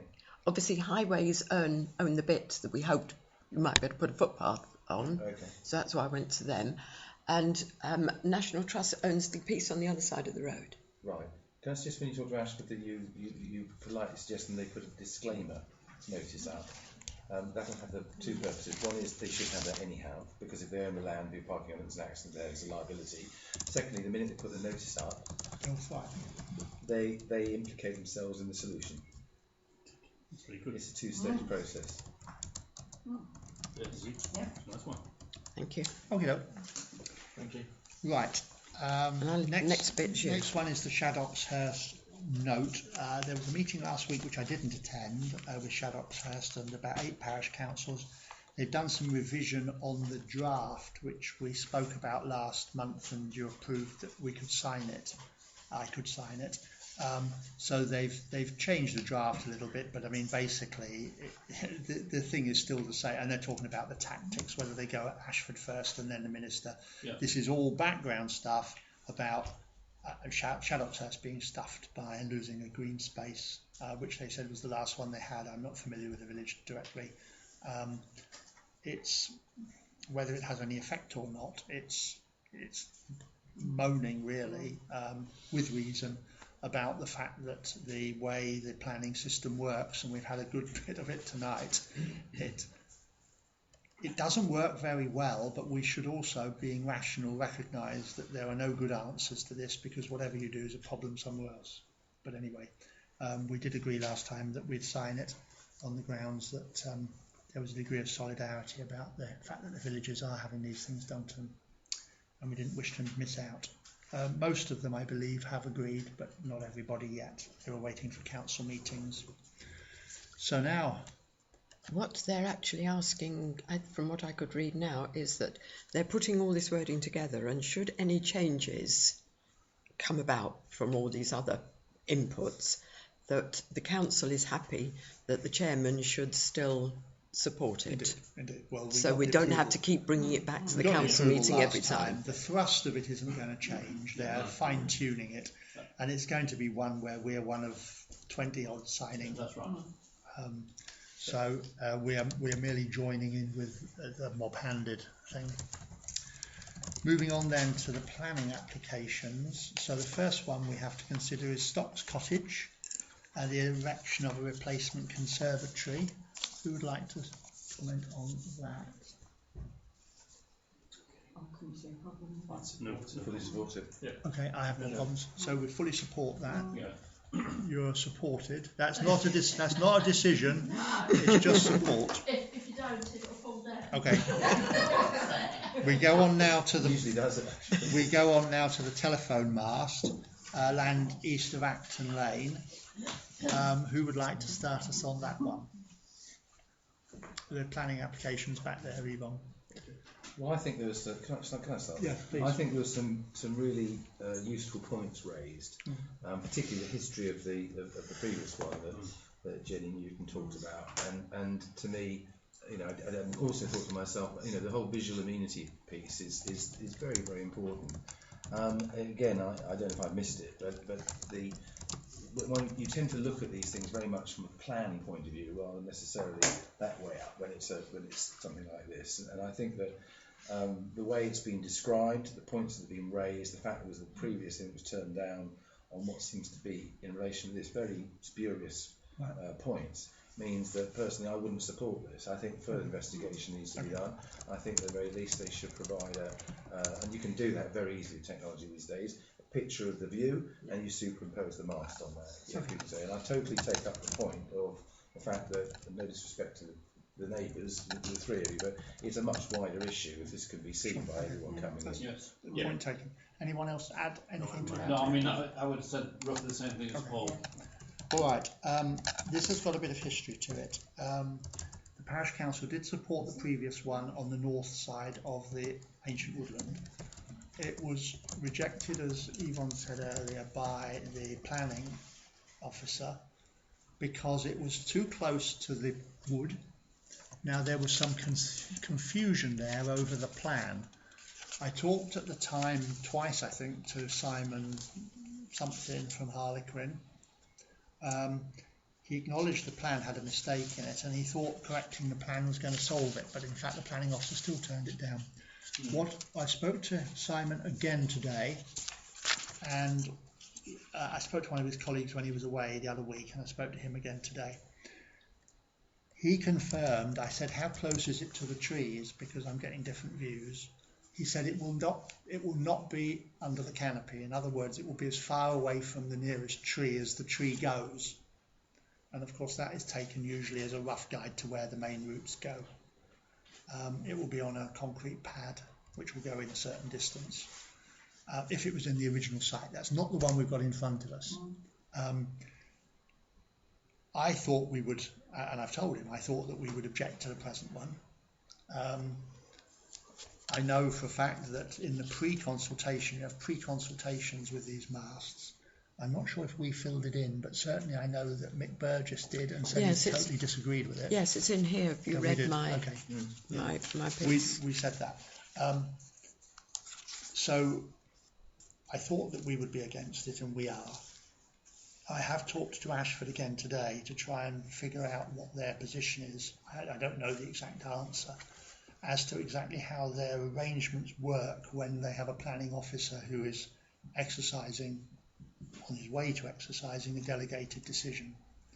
I made it clear to Ashford today that subject to the meeting tonight and depending on what happened, I was quite likely, I was trying to get information today, I was quite likely to be agitating with them again to say that while we can't stop them taking this decision for yes, I thought that it would put them in a silly position, and I would try and get someone else in Ashford to look at it, not just the officer who's signing it off. Of course, that officer, I think, has to get approval from further up, but he does a submission. I want to agitate to say this is a bad idea. So I'm hoping that, given now that you're not in favour, that I can get somewhere with Ashford. I'm away tomorrow morning, but somewhere tomorrow afternoon. Can we ask for it to go to committee? No, because I've already put that to Mick Burgess and he said he doesn't want to do that. He gets in trouble for taking too much to committee already. And of course, being the ward councillor makes it a bit tricky. He's chairman, but he's ward councillor. So he doesn't want to do that. I mean, it may finish up going that way. The problem is that the one we want isn't on the stocks anymore. It was invalidated by the officer.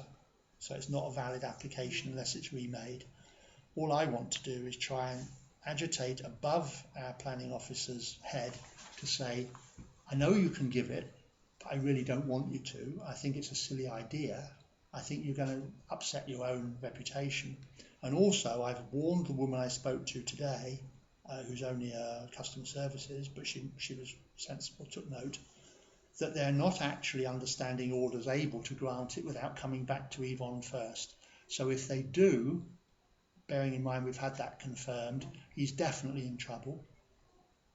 If he does come back to Yvonne, they may still give it, but we're trying to say all we can, and we have no powers in this, but we're trying to say all we can. Have you really thought about this? This really is a daft idea. If you can put it next to the woodland where no one can see it, and we know how emotive masts are everywhere, why on earth don't you do it? What on earth is the problem with being within X meters of one tree of many, where no one can see it unless you're walking along the footpath, you know, instead of, as the lady said, everyone driving into Wittersham? It may be that we get nowhere, but we're giving it a good shot. David gave it a good shot on the Gleeson's application and won with Miriam as well. And let's have another go at this one, because it really is just, it's silly otherwise. Gleeson's was the same. They were making fools of themselves really by the way they were taking the decision. Can I just add that I have had two other comments from the other neighbours. Yes.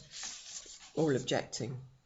I mean, I can read them out if you'd like me to, but otherwise it's all saying the same thing. Well, we've already said that we're all against it, haven't we? Yes. But you just need to know that the other neighbours. Yeah, indeed. David. I do find it extraordinary that Mick Burgess doesn't want to take this committee, because to me this is exceptional.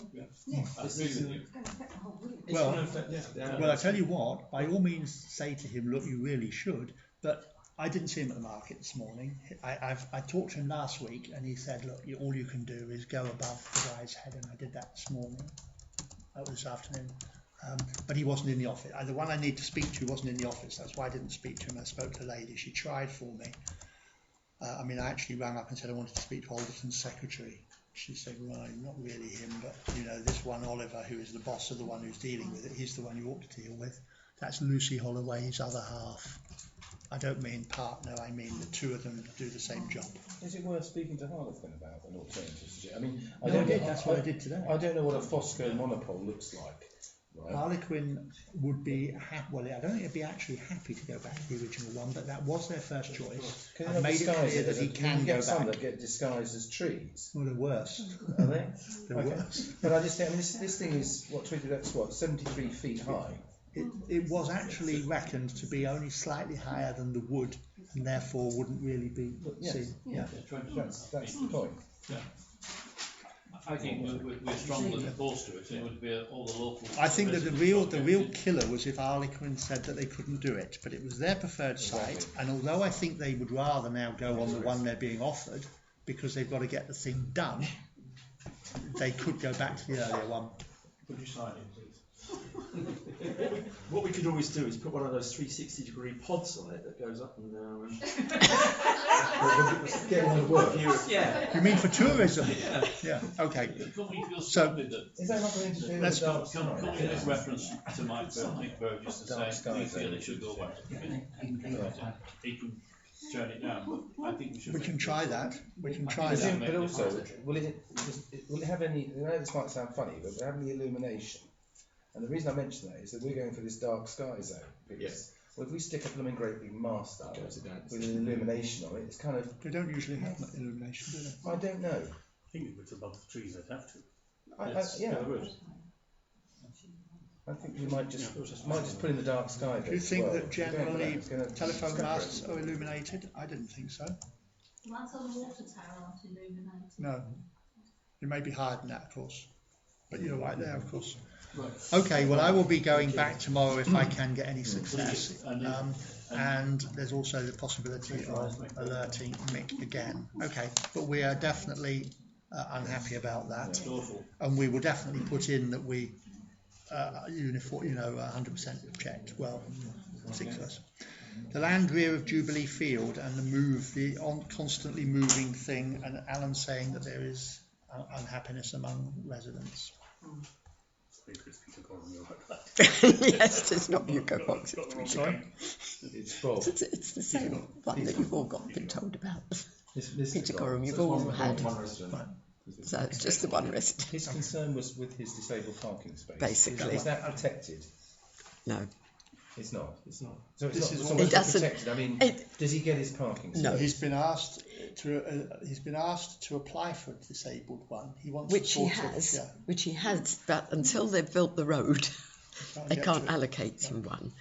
But so what I've sort of done is said, can we leave it for bits, and then perhaps when it comes to it, when they're actually building, we can see whether there's any way that anything can be put down. He just needs something so that he can easily get from his vehicle to his house. So whether there's any way when we actually get to the actual building. Can we put a comment? Yeah, can we put that as a comment going back and saying we support this, but. Well, I have gone to Ashford. I've gone to the planners, and this is what she's come back and said. Yeah. I'm just wondering whether we can do it when it gets nearer the time. Well, you can certainly put in the comment now to say yes, we support the necessary change on account of the high voltage line, but we note the concern about one resident. And But this is no different. It's I not understand changing. that, but it goes in this particular Yes, goes in this particular planning We can't afford to database. ignore somebody with a wheelchair. No. Oh yeah, yeah. No, Yeah, that's why Yvonne I'm is saying hoping she's done it all. I'm just saying it goes in the planning thing along with all the others, and that is a matter of record as well, public record, which the rest isn't. And you can see that we've done it. Okay. Then we get to Summer House, the difficult one. Who wants to start on Summer House? Is it possible, Yvonne, that we can just have another look at the plans, please, if you've got them? Yeah. I'm just wondering, we have read it through one version. In light of what we've heard tonight, Mr. Useful. Well, you're right, and this is always the problem. You look at it from your own point of view, and then you have other people saying, what about this? Oh, if you've got a large one, you could quietly give it to us. That would be very helpful. Well, I think that's the one side. We're going to have to all come down and look over our shoulder, right? Oh, they can use a bigger one. There's three of us. A bigger one. Yes, well, there's 3 of them and 2 of you. Oh, Keep that fair. where is it? I've got that darkness. Don't want that one, you want the other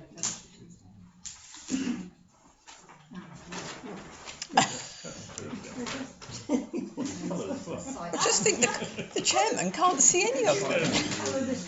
Poor old chairman. I will wait to be guided by my colleagues. That's the rectory. That's the rectory. This is Summer House, yeah.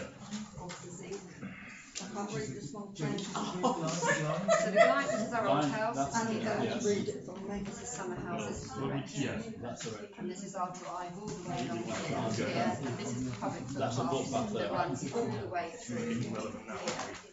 That's the And glass then the balcony. rectory, our boundary is actually here. Yes, there you go. This is more. This is the one that's showing you with your. This is the old. This is Where it is now. Yes. We've actually extended. But this is Summer House. That's the rectory. And that's the rectory. This is Glimes. This is where they want to put. Yes, and I was at the meeting. I represented the mayor's objective for use of these. We would have No, been resident. there. The old They always come over our boundary. Quite a considerable amount, which is when The footpath comes up. And that's the new This garage. is where they was put the garage, and this is the applied Glimes. planning permission to remove. Why are So we removed 46 of those, and they were 3 times the height because of they the covered coverage. this. They were huge. They cast shade all over the public footpath. So our new This is the garage here. So they The architect actually drew it here, Yeah. which would totally from there, fit but how here. they're getting that. So it's single story, so we No, put that's as the much as glass we stuff, can. yeah. So now, That we're looks going to somewhat have still. This is the build, purpose build. so no, it's flat.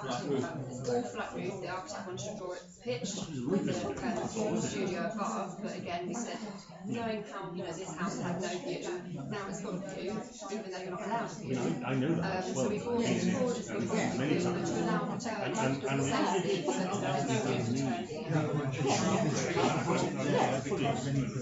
There's 6 trees. I mean, that's, there's 5, so 4 More together. than that, yes. And they were 3 times the height, but they had no view at all. They had no view, which we never had.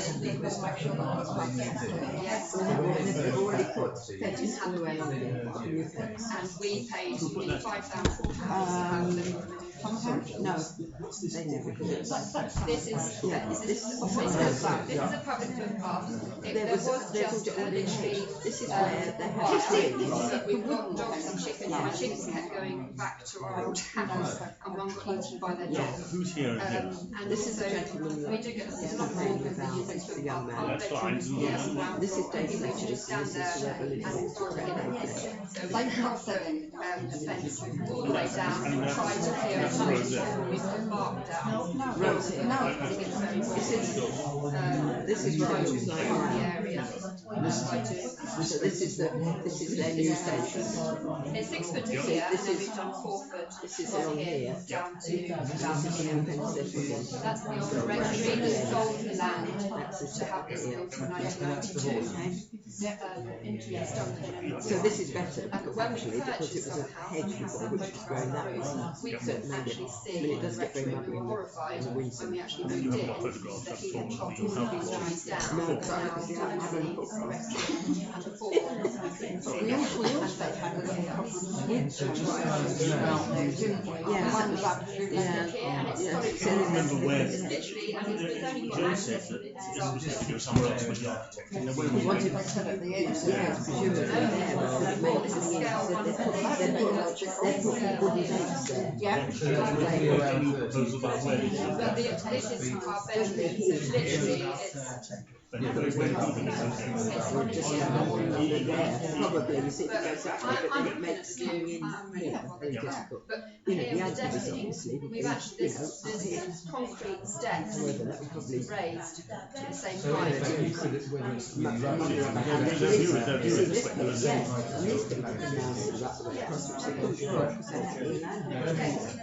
Like to speak to So that might be something next time we just work out. Sounds like they're all going to talk to us.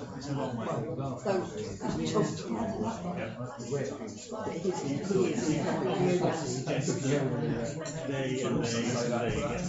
and see whether there's anywhere they can agree to do.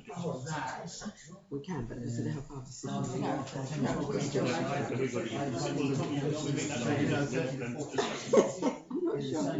What is true is that those trees used to be extremely forbidden. You remember Paul when we had the complaint where they were told they had to cut them and Tony Mayor was very unhappy. But when you went along there, they done it. I know when I spoke to They weren't extreme, I mean they were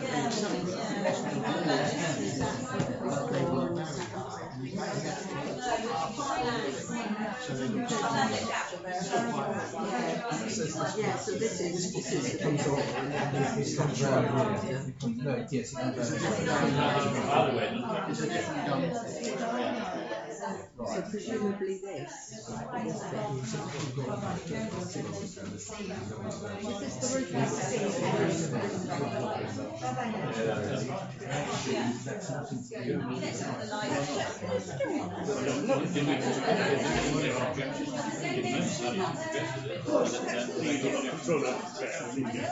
the other thing is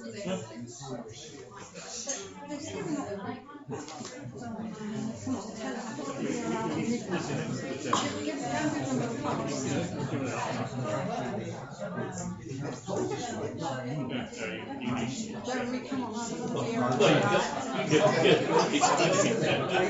at Righto, let's carry on. Oh, no, not mine. Thank you. Thank you for those who've come. Bye-bye. Right, can we then just reconvene and come to a conclusion on this one? I thought you were carrying on for longer. Sorry. Get your money. Who would like to start us off? Do you want to start, Sue? I don't know. Personally, I can't see any problem with it whatsoever. You'd support it? Yes, I would support it. Yeah. I'm happy with them. I know the summer house, and I've been in it many times, and I think it would be very good for it to be brought up to a contemporary standard, and I think that's great. I don't suppose there's any option for getting blinds and summer house and the rectory together to discuss where the garage should go, and whether there's any option for all three to agree there's an optimum site. And I think there's definitely two. I don't see how it gets You're not allowed to speak, I'm sorry. I was only looking at you. But I mean, so the garage obviously remains a bit contentious, and I haven't finalised my view on that yet. No. But the house. The garage is clearly the point for the blinds. The fact that the roof isn't raised. There is this position that it's a flat roof, and that there were trees in the old days, and then half trees, and then no trees. And of course, although it appears to be very close to the boundary is actually the other side of the drive, and the footpath. Okay. It was useful to see the original plans this evening. The big plans, yeah. You know, my consideration is that we should approve it. David? I'm somewhere between supporting and Alan's suggestion. Right, and Paul? I think there's a lot of different obviously opinions, and understandably, and the chopping the trees, the increased lighting of view, whilst it's very important to the individual people, from a planning point of view, I can't see anything in the planning application that we can object to, and so I fully support it. Okay. You've not quite said, you've suggested that they ought to try and get themselves together, although the fact is, of course, there's a planning application on the table. Unless they decide to submit an amendment to it, it has to be decided. My feeling is that we've got here in their respective ways two of the fairly fine houses in Wittersham. There are a number of fine houses in Wittersham, but these are two fine houses. Obviously the Edwardian rectory was very grand in its day. Goodness knows how they did it as a rectory, but there you go, and the previous one. And the summer house is an exceptional, although it only had 3 bedrooms, it was an exceptional bungalow in its day, complete with its swimming pool. It is a very decent house, and of course they do want to make it up to modern standards and bigger, and that's not an unreasonable aspiration, and it's one that the planning system tends to support. I think my feeling is also that I haven't heard anything that I would object to. I understand that the neighbours would rather it not like that, but I don't see there's anything to actually object to formally. So I think that we clearly have got 4-2, 2 uncertain and 4 support. I think the only thing then to say to the applicant is that, bearing in mind you need to live with your neighbours, whatever they are and whoever they are and however well you get on with them or don't, you've heard what they say, and it's entirely up to you. I mean, you may find that Ashford turn it down, of course, but it's up to you whether you find that there are any opportunities to get over the difficulty or not. I understand that what you told us before in the public session, and I understand the way they both addressed the issues as well. But yes, the parish council supports it by 4, with 2 questions as to whether there is a middle way, but it's up to you whether you're going to find it. I'm easily persuaded with it. Yeah, I mean, I'm at a place of support, but it would be good to. Yeah. I'm not opposing it. Okay, so we're supporting it unanimously, but with an advice to the applicant that there may be opportunities to, because you know you're going to get objections from those 2 on the portal. Advice to the applicant that it may be worth another search to see if there are ways of overcoming objections. But that's actually up to you. It's not one for us. Okay. Thank you for that. And we're then on to the land adjoining the beaches. Now, this is an appeal which we can put our two penneth into on the site. Who wants to start us off on that? When I read the comments from the planning officer supporting the decision, it was clear that person had never visited the site, because the comments bear absolutely no relation to what is physically there whatsoever, including the fact that it's going to spoil the view. Well, the trees there must be 40 foot plus in height, so there's nothing there whatsoever. Yes, it was chopped down, but the way it was written, and if I remember correctly, we actually supported it. We did, absolutely. And is it not the case that there was once an oast house on the site that burned down? That's what you said. I think that's what you told us. We didn't know. Yeah, and if that's the case, actually, if that was in the planning application, right, surely that would strengthen the. Well, that caused a lot of distress at the time, that because it burned down, the actual planning lapsed, and that's the whole point. I think that if you want to replace a building, you need the building there when you're replacing it. I think when it's gone, you're stuck with a blank sheet of paper. Well, I went and had a look at it 4 days ago to just refresh my mind, and it's pretty sort of derelict looking site, but it has got buildings there. Yeah. You know, it's not like there's nothing there. So I see no reason why we can't reconfirm our support. I tend to go with that. I think then the comment just says we supported it before and we still do, and we don't think that the planning reasons for refusal were. We do not understand how they were valid, or something more like that. It's ultimately their choice, and they are of course the professional experts with all the letters after their name. But we're here to give a local common sense view without being expert. We suggest a further physical inspection might. No, I don't think so. I don't think so. Okay. But we don't agree with the decision, and we continue our support. I think that's what we should say. I think we probably won't get it, because if I've noticed anything in my 6 years on this council, Ashford can be quite determined to go the way they want to go. You know, we've had the odd victory, like one, but not many. Can I come in? Please do. Just at this point, please. I've just had this application in. It's for removal of existing vehicle access to the north and creation of new access at the granary, Little Acton. Do you remember when they put it in before? Now, they obviously want comments by the 30th of July. However, when we commented last time on this, we said that the highway, because it was an access thing, it was highways, and we weren't really in a position to give out. And they withdrew then the access point. Yes, so they've changed it now. Right. Yeah. But I thought that we went back to that. I should go back and say the same as last time, that this bit is down to highways. Indeed. Indeed. Are you happy that I should? Yes. And then that will... we are neutral on the subject and leave it to highways. Sorry, can I just go back to Triberian? Is this an example of where actually it would help if one of us was to go to the planning committee? It's inspector now. It's gone beyond that. The planner turned it down, probably under delegation. You see, to be honest, the committee in a place like Ashford, they're dealing with big sites. That, you know, we managed to get the one that you went to up to the committee in order to stop the same officer turning it down, which he was determined to do. And then with your input and Miriam's coaching, it went through. But that was exceptional. They wouldn't normally deal with one. And the reason he got it there, I think, under the pressure from us, was that I had argued, as you know, that they were going to line themselves up for trouble, because it was going to come out that it was all very murky and they were contradicting themselves. So here, it's gone to the inspector anyway.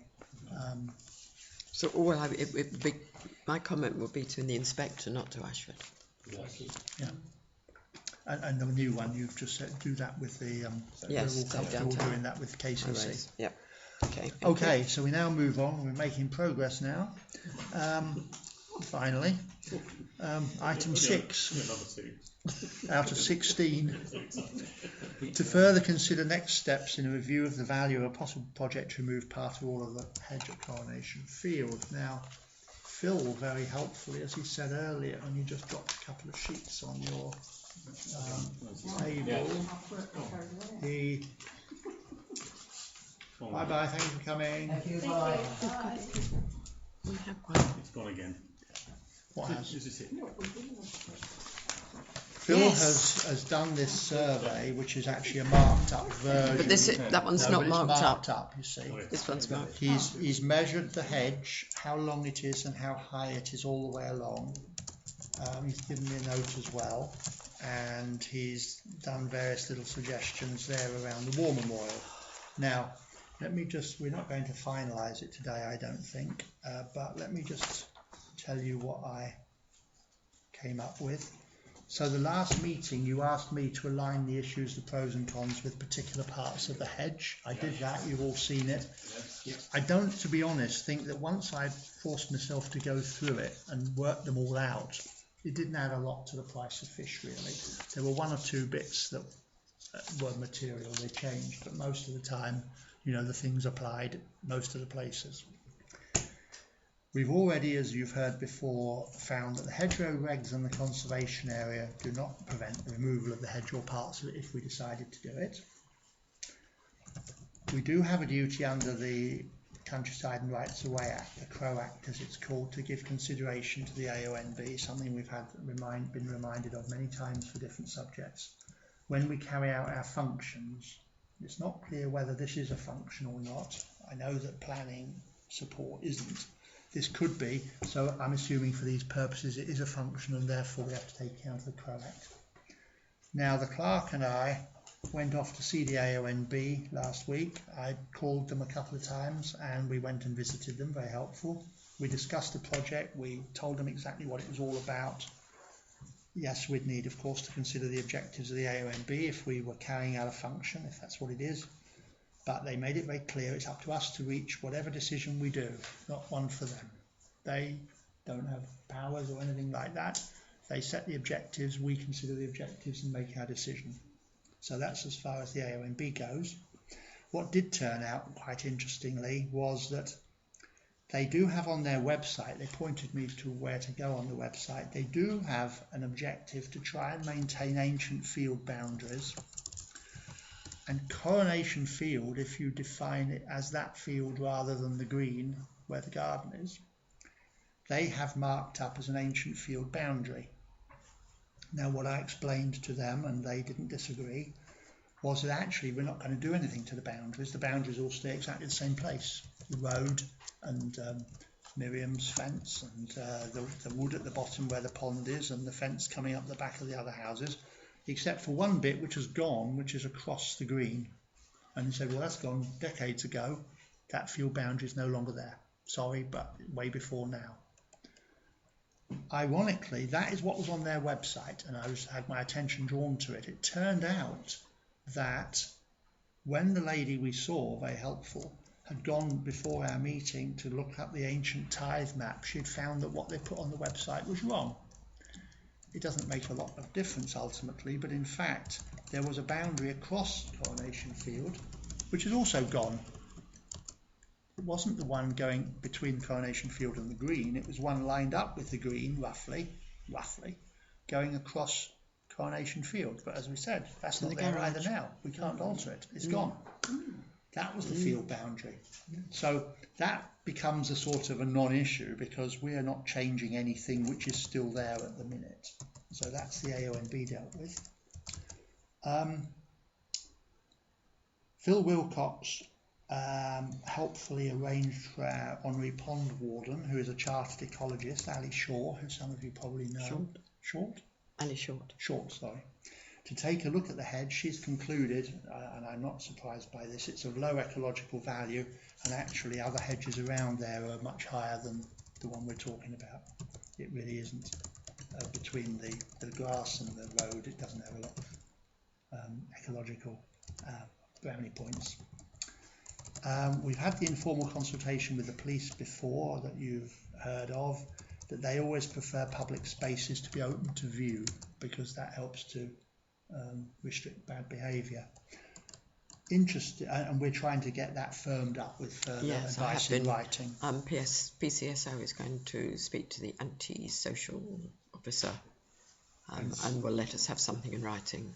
Okay, but at the same time, ABC I've now discovered, because we have their plan, it uses words in the planning policy, in fact, about Wittersham as it happens, to deliver basically the same objective. They've used the words in their policy to enable overlooking and natural surveillance of the public open space area. So I rang up the officer concerned and said, is that a standing policy? And he said, we do it whenever we can. When we're aligning houses, we try and get them to overlook public space because it gives them the so-called overlooking and natural surveillance.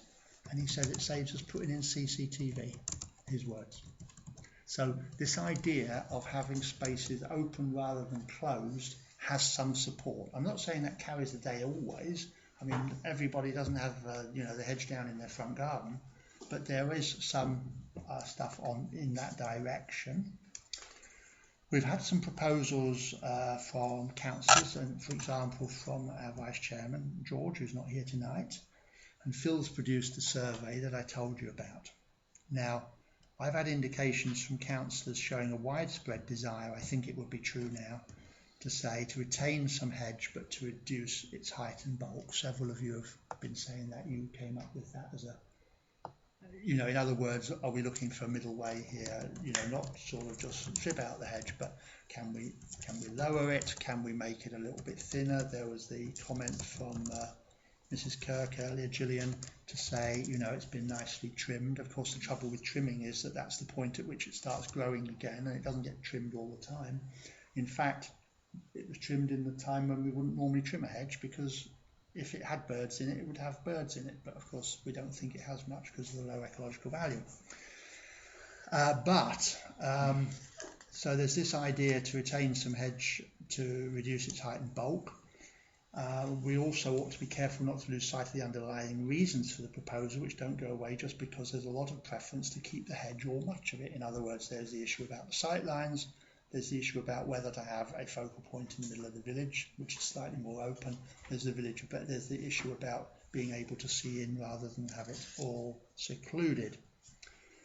Phil's detailed survey, which he did with Ali Short, has also suggested that around the back of the war memorial, point that you made earlier to me, Sue, I think, but planting a better quality hedge around the memorial could be a help. It could be moved back a bit to give slightly more space around the memorial, and it could be a better quality. I mean, we've got everything there really is just country hedges. Have a better quality hedging plant, as Phil called it. He had some suggestions of what more shrubbing plants really, so that we have a hedge made of shrubs which is of a particular choice of breed that would actually stay decent at a lower level. So it would enable you from that point of the village to see the memorial, the flower garden around it, the shrubs, and of course also, if it's low enough, a bit into the wider space rather than just everything is in front of your eyes a few feet away. So that was a suggestion.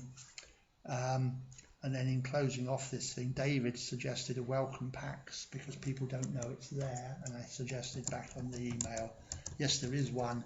Judy Darkins puts it around. I brought one, and she suggested that maybe the village, the parish council would like to put something in. This, I mean, you can have a look at it. It's got more in it now, but it's been there for some while. She does it. She trots around and introduces herself and puts it in. Has an outlook, has some contacts, has stuff naturally about the church, has nice pictures on the front. When the Sweatman site was sold off, I introduced myself to all 7 of the houses when they moved in, and I made sure Judy dropped their packs in. I also, they haven't had a pack, but I did introduce myself to John Rivers' replacement the other day when I saw him, and I did Tile House when I saw them. But to be honest, I don't typically know who's moving in around the villages. It's a matter of us trying to do the Bush Telegraph and get it over. But Judy's very happy to do these things, and we can, if people are happy, put a page in with it. or 2 or 3. Okay, so that's as far as I've got. I mean, that's in my thinking. That's not any kind of line up to a decision. It looks as though, if people don't disagree, we're moving in the direction of saying, okay, we can do more heavy trimming. I think even the people who wanted to keep the hedge from the start have said, yes, it could be lowered and trimmed, some of them. We need to start coming into a more clear focus on that. We're not in a great rush at the minute. We haven't got George here. But I think if we are taking that view, that we haven't got a majority for anything more dramatic than that, then we ought to start focusing on what we can achieve a majority for. I was up there this morning, and yes. the NAF was doing his work. Good. And he did bring to my attention that the hedge at some point had reached 7.5 feet, which is probably a bit too high, isn't it?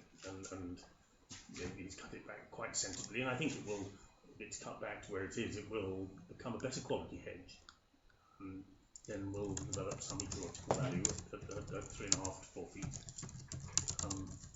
Despite what you said, but I'm pretty firmly opposed to ripping it out. I really don't want to do that. You don't want to take it out altogether. I'd heard that before. Yes, I think that the ecological value is its location as much as its greenery.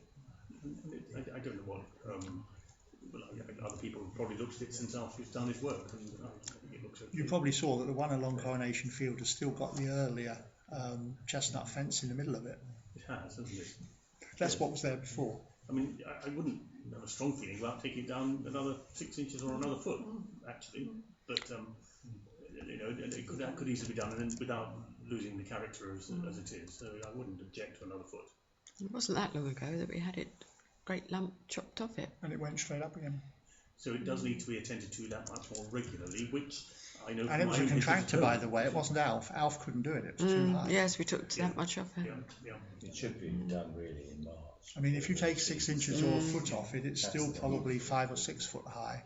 And I think that the alternative is, of course, coming down to 3 or 4 foot high. I think it needs to be done with the tractor, and then Alf needs to go along with his hedge cutter. That's what he was saying. Once a month, actually. It's not going to be done that. His time doesn't give him that opportunity. If it's only sprouting and he just clips it off, it just won't be there. He's got 4 villages to do. An hour is a lot of time. I think the other thing is Phil Gut's work is really useful, because I think that absolutely gives a next layer of information. I think that's reflected not in George's, just George, but also your comments as well. And I don't mind putting my hand out and say my opinion and my view has changed from where I was originally, because I drove around a lot recently the last few months, and lots of open village greens, etc., etc. I know that's not the village green, but surprisingly a lot of people still think it is. But my view now is that, and particularly seeing Phil's about that, is that actually it's not one hedge. It would be sensible to take it in the 4 parts that he suggested, that George, I think, and you alluded to, and that we have a proper plan for that, so that the hedge bit that goes from the bus shelter to the garage, isn't necessarily exactly the same height as the bit round. No, we understood that. And I think that's something that so I think the general balanced view of people who have spoken to me is that on balance, there are a lot of people who would like to open it up, but on balance, I would say that the majority of people, small majority of people, want to keep the hedging there, and that's what I'm persuaded to support. I do think that it's an opportunity to actually not just cut the hedge on a regular, to have a proper plan there. I also think it should be, I know you've made the point it's not directly linked, but I think that the safety, the footpath to the bus shelter, that's all part and parcel of the whole thing. Where a new gate might sit, what sort of gate it is, we can still maintain that. And don't forget, we've got to have whatever it's called, a sort of, is it the safekeeping policy or safeguarding policy? We have to look at whatever we do here in regards to that, and that's got to satisfy the crime, security, antisocial behaviour pieces as well. So we've got a balancing act to be done. Indeed.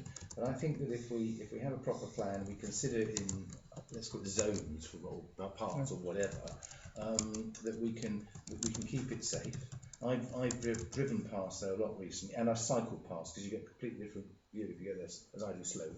I haven't seen huge numbers of people there, to be honest. I certainly haven't seen huge hordes of children or dogs that might run out. But I don't disagree with people who have a concern that a ball might go out or what have you. So I think we can keep that. It is very interesting seeing the original chestnut palings. There's a bit of a clue there where that fence was, and that's relatively recent in the context of the time. So I think we should go forward saying, right, you know, it looks like we're going to keep in principle the hedge there. Let's treat them in different zones. Let's make sure whatever we do is practical, but also that we can talk to the authorities and say that we've considered this with the safeguarding advice, and we do not want surveillance cameras. CCTV, you know, that horrifies me to think that's an Ashford solution, possibly. Well, no, it's what they feel pushed in towards if they don't find it. Yeah. So what we have to do, I mean, earlier on tonight we hear examples of where we haven't taken the initiative. Ashford imposed, and I think this is an opportunity for us to take the initiative and have a proper plan. Okay. Well, I think that's all sensible. I think that we obviously have to start looking at these bits, as you said. Phil's done a very useful service by coming up with measurements and all the rest of it. We will no doubt be starting to look at specifics in actually the hedges themselves, and it may be some of them need to be replanted or whatever if we want to retain them in good shape at different sizes.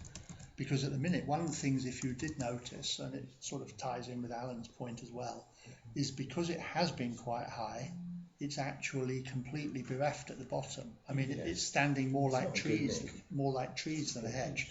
If you go down below, I mean, we're in the height of the summer, and below sort of this height, you can see through it. This is the irony. The bit we want to see through, you can't. But if you get down near the ground, you can see straight through it. Nothing down there. And obviously, if we want to have a hedge, we ought to have a hedge. It may bush out again, or it may need to be replanted. Yes, David. So just a couple of points, building on from what Paul said, really. So one of the concerns I do have is the rear of the bus shelter, where that is accessible. So when we did the village litter pit, I think I've said before, the amount of... It's a dump there. Yeah. So I'm actually in favour of retaining the hedge, having it lower at different points. I think I'm well kept, great. But I do think we need to bear in mind what we can do to block off access around the back of the bus shelter. Because I was horrified at some of the stuff. Well, it gets fly tipped as well. Yeah. So that was that. I do think this also points to us having to do, at some point, have a real focus on branding parish council assets. Yeah, it's in our task list. Yeah, if we've got people that don't know about some of these things, then it's on us. I think it's incumbent on us to do a better job at publicising them. Yeah. And I think that the sensible thing to do now is to retain the hedge, keep it well at a lower height at different places, and then we can review it again at a later stage. There's also Phil's point about, as I said, improving the area just around the back of the War Memorial to get a bit more space and a better hedge and a lower hedge there. Because if we're not going to take the rest of it down, at least if you've got a view from one point, it's better than no point. At the minute, there's nothing. And then my final point was, though, what I wouldn't want us to pass by is the showing our gratitude to somebody in the village, bringing forward an idea as a suggestion. Because I think actually this has created a lot of really great, healthy debate. And we've seen real engagement with this, and I think it's encouraging to see someone that really has that cares enough about the village to bring forward something. So I'd really like to encourage that, and I don't want to discourage anybody from doing that again in the future, whatever it might be. I think this has been really great. That's a good point, and exactly how to do that thing is quite important, because it would be easy just to write and say, well, we don't go. How are we going to do it? How are we? And I'm trying to think how you can develop that encouragement. Well, there's a letter going round, because I had one comment. Well, it's quite a few sheets that got posted to me, so it's actually going round. But I acknowledged it, and at the bottom I put, thank you for your comments and your interest. We love hearing from residents. I think that's So- been one, as you rightly said, David, it's been one of the very positives, the contributions of individuals, stop being like everybody else. Okay. The other thing, of course, to bear in mind is that whatever we do now won't be forever, and there will be an opportunity always to think of it again. One of the things we might consider if we retain the edge, burning Alf's commitments, we may wish to consider putting some money aside so it is kept at a regular level, even if Alf can't do it, because that's giving the village an indication of the responsibility we take towards maintaining what we've got. All right. Good point. Yes, I take your point. Yeah. Okay, let's move on from there. So we're now on the draft safeguarding policy. So now. can I? Sorry. So can I? Go on. What's the action? Yes. What have we decided? Well, what I said. Okay, we'll come back to what I said earlier. That obviously we've got to now focus on it in more detail. We're not in a huge rush, but we've got to focus on it in more detail as to those particular bits, the point that Phil has made, and we've got to bring them forward for us to actually consider them. We're not in a position to say tonight, oh well, that's what we're going to do then, because we haven't got the details. We're going to have to come up with detail now and say, okay, are we going to do this, and this? So how are we going about that? Well, that's the thing, isn't it? Shouldn't we be saying that as a parish council we're minded to take the next step forward to the probability of retaining the edge when we've had further information to enable us to make that final decision? Because at the moment, I think what we're saying is we all want to run with it. No, I think it goes further than what you just said, Colin.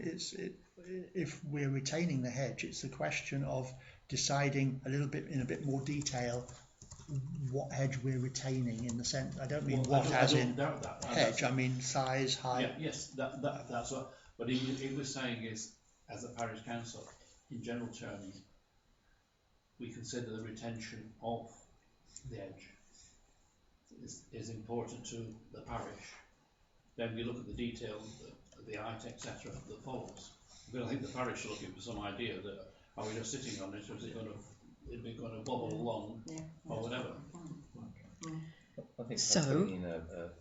Putting together a proper planned maintenance programme and what it wants to look like, and look at some of the suggestions about some of the hedge might need replanting, are some of the species. You'll point out the fact that it's pretty naked there. We need to have a proper plan. Well, we know what's there at the minute, insofar as if we look at it and Phil's done a survey, we need to come up with a proposal of where we would like to get to in very specific terms, and then of course there will be a plan on getting from A to B, which bit first and all the rest of it. Of course, Alf made the point to me this morning that the best way of getting a really good hedge is actually to cut it right down and let it grow up again to 3 feet or 4 feet. But of course, you've got the interlude of he said that to me. 2 or 3 years before he you said see that. that. Yeah, I don't think it'd take that long, well, maybe, but he said that to us today. The long view. That's a delicate one, because that will be misinterpreted, unfortunately, and we'll look as though we've taken it out of it. Some towns just keep catching them. Yeah. And brings them back, doesn't it? You know, keep them on top. I know whenever I cut my orange, it comes back. So, you know. So how are we going to not minute it? So, well, I can appreciate how we're minuting it, but where are we going from here? What's the next step? I think what we've got to do is look again at not necessarily at this meeting or a meeting, but we've got to come up with a proposed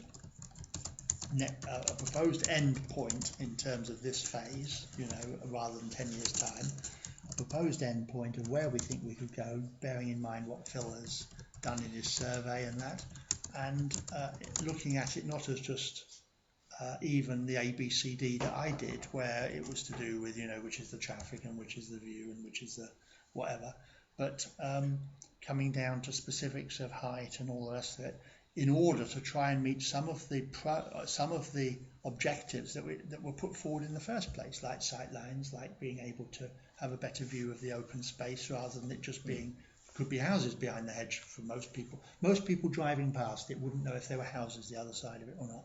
And the signage. And signage, yeah. I think I said before, what I find really useful is if we could gather ourselves on the green and Coronation Field before we, so we can actually have a look in situ and make, I find that much easier to make some firm decisions. Well, that's what I mean. This is, you know, what I need to know what you're actually going to Okay. do. So if we're going to meet and discuss. Our next meeting is for the plan, because we've got to have one in August. And if Yvonne can find a date for us to go and look at it before then we can do it in the margins of that meeting. What would be useful, I think, is beforehand is to put together a checklist of the things that we have to consider, ranging from safeguarding to aesthetics to sight lines to the key points we've discussed tonight. So when we're actually looking at this site, we can say, does that address that? Does that? What do we have to do there? That's fine. And out of that, Yvonne will look for a date for us to go and look at it with David in his open spaces responsibility, and we'll do that. And then when we've got our meeting to deal with the plan response, we can do this as well. Yeah, brilliant. Is it possible to have a copy of Phil's plan? Well, I've got the only one that exists at the minute, and I Judy's can't. Judy's got an A3 photocopier, so you can do that. Oh, Judy. Yeah, she's got an A3 photocopier. Judy's got an A3 photocopier, so you can get.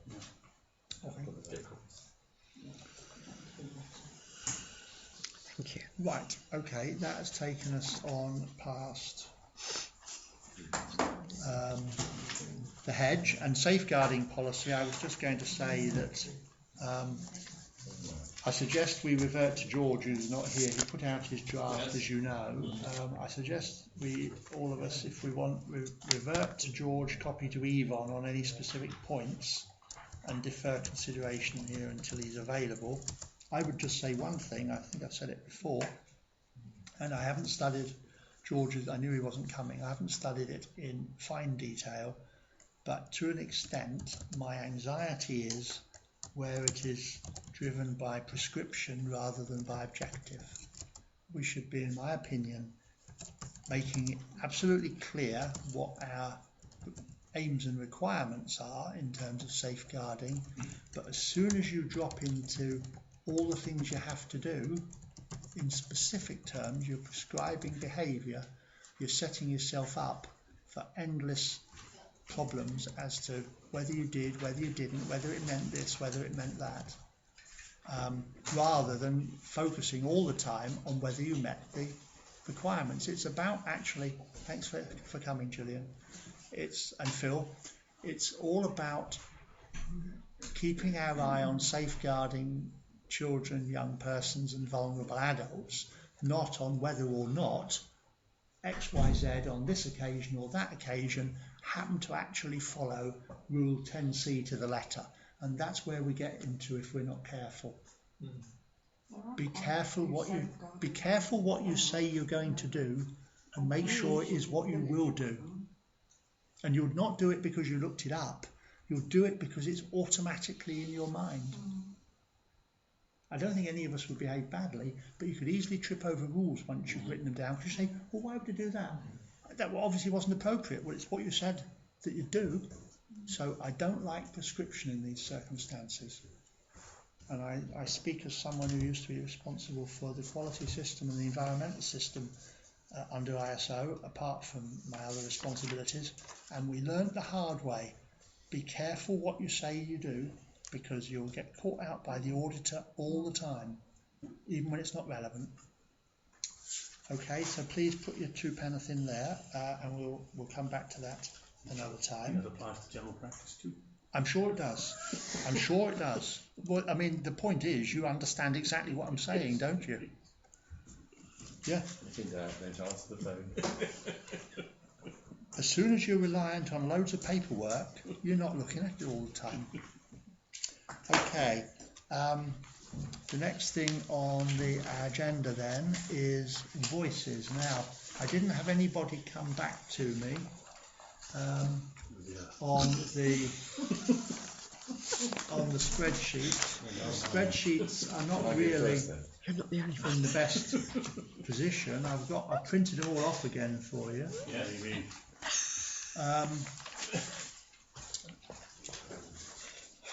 But what we really need to do if we're to make good progress on this. Good night. Good night, Sir Joe. What we need David's is got one. David's got one. What we need if we're going to make good progress. Have one for George then.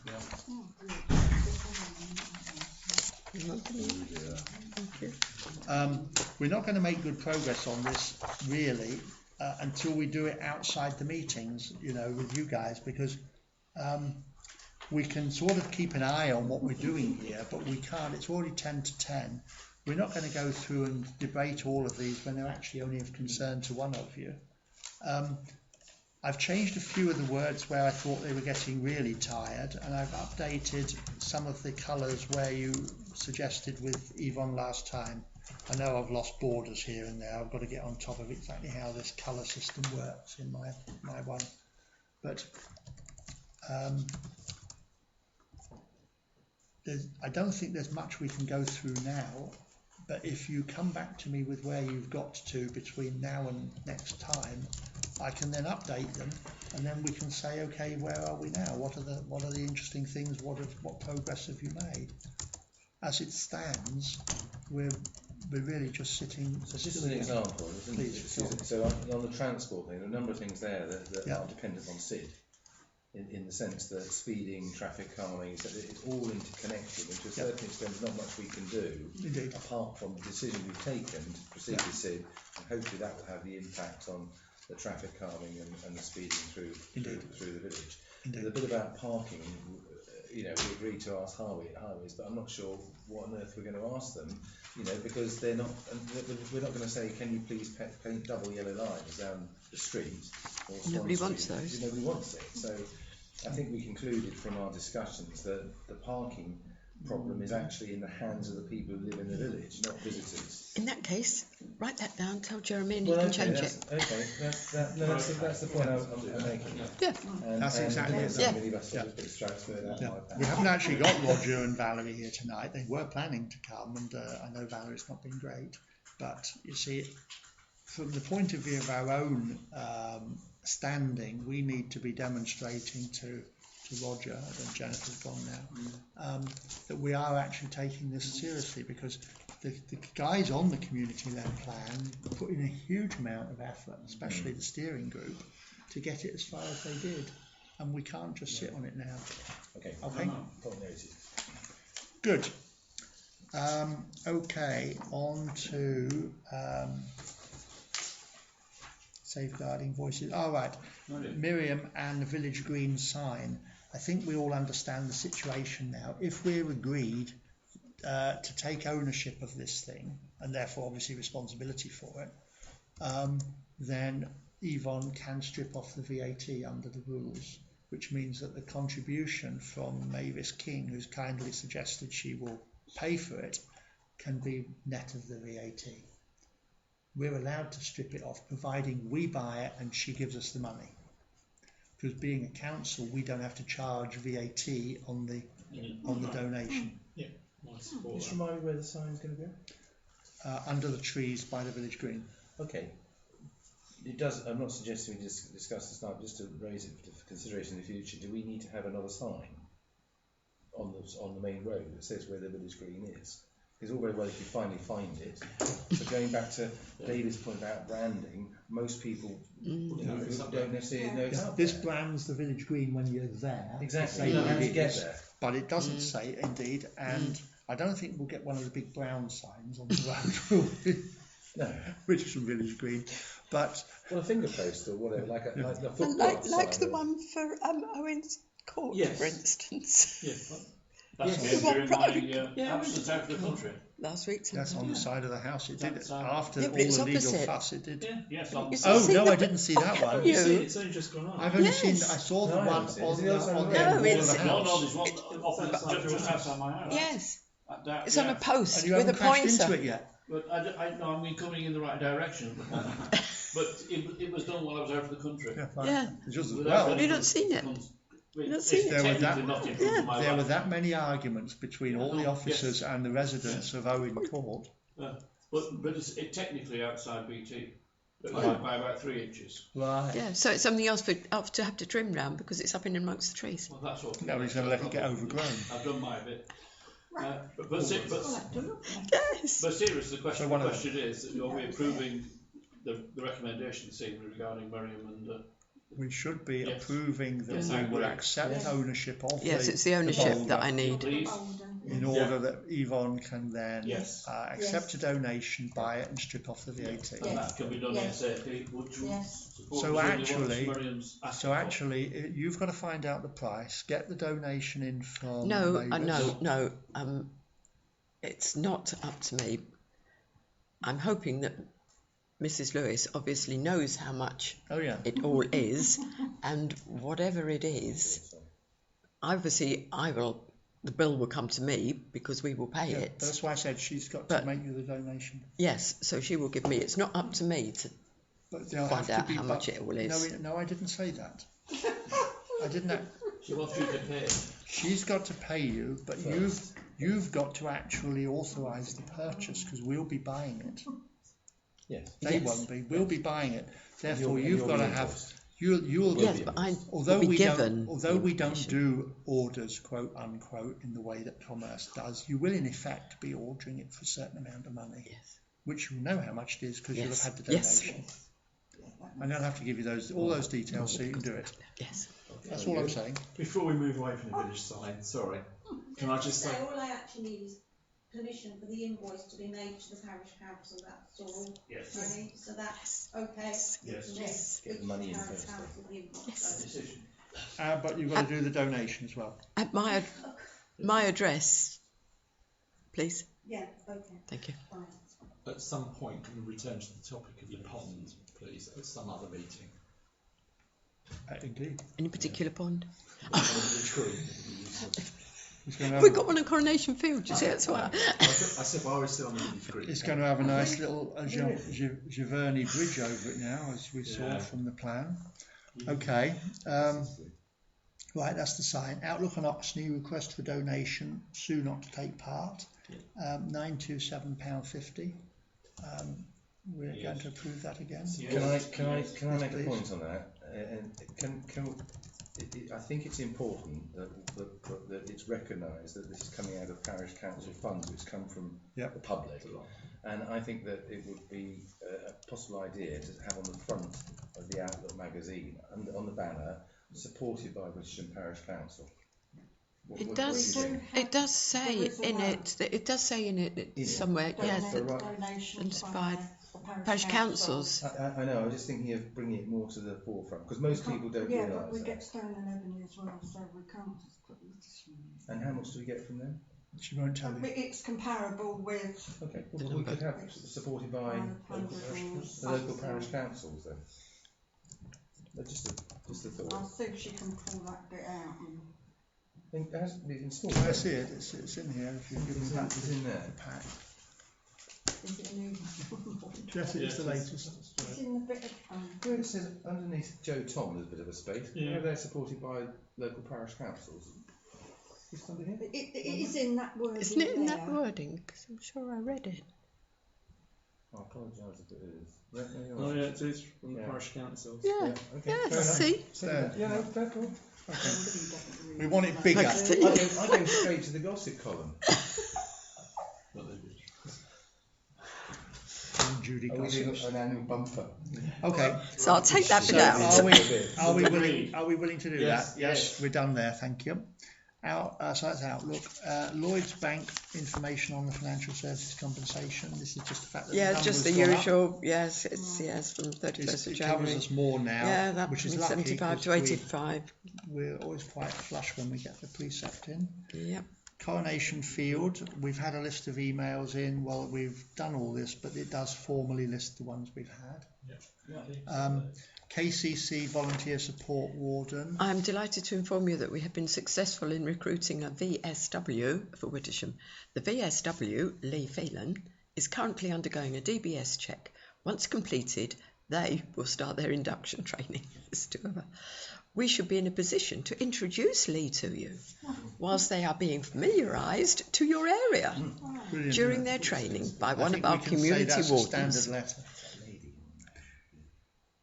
It's a lady. Well, sometimes men are called Lee. Yeah, indeed. Yes. She's a. we will be in We can be contact with you absolutely to certain she's organise a lady. meeting shortly. Okay, Thank you.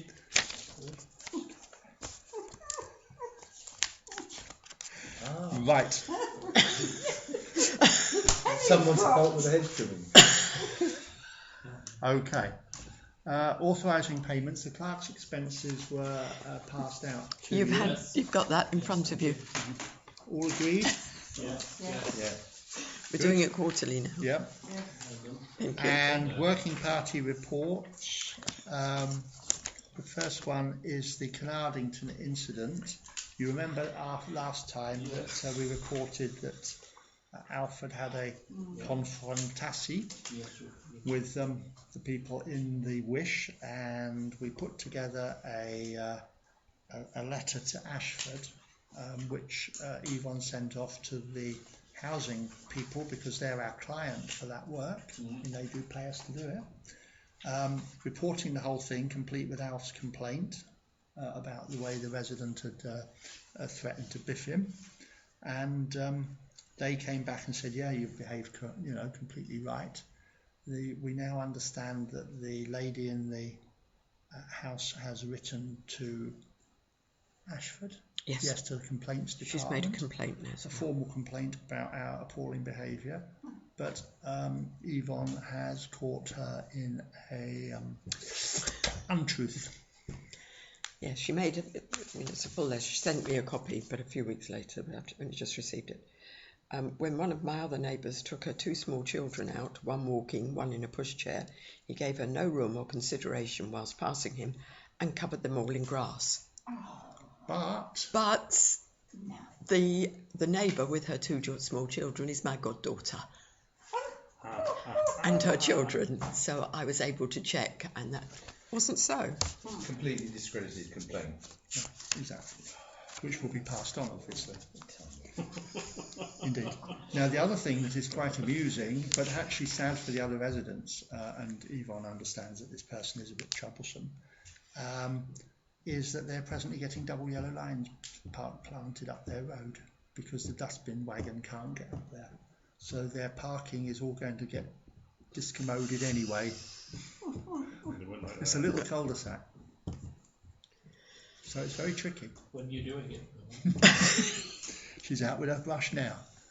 Right, okay, that's Canardington. The monthly transaction statement, including the caretaker's statement, you've got that.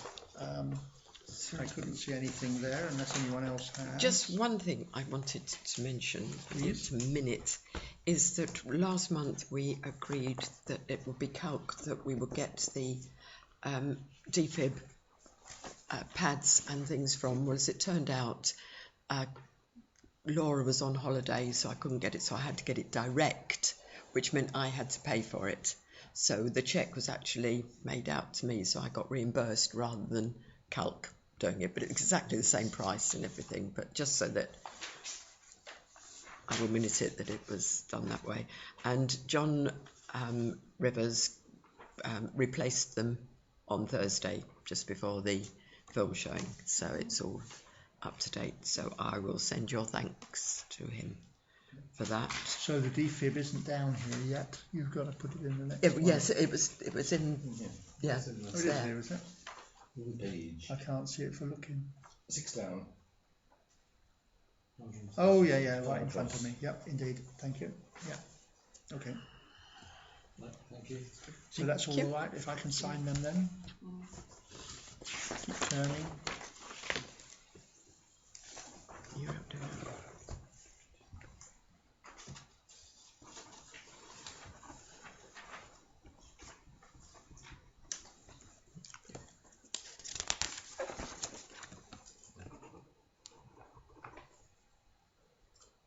Still.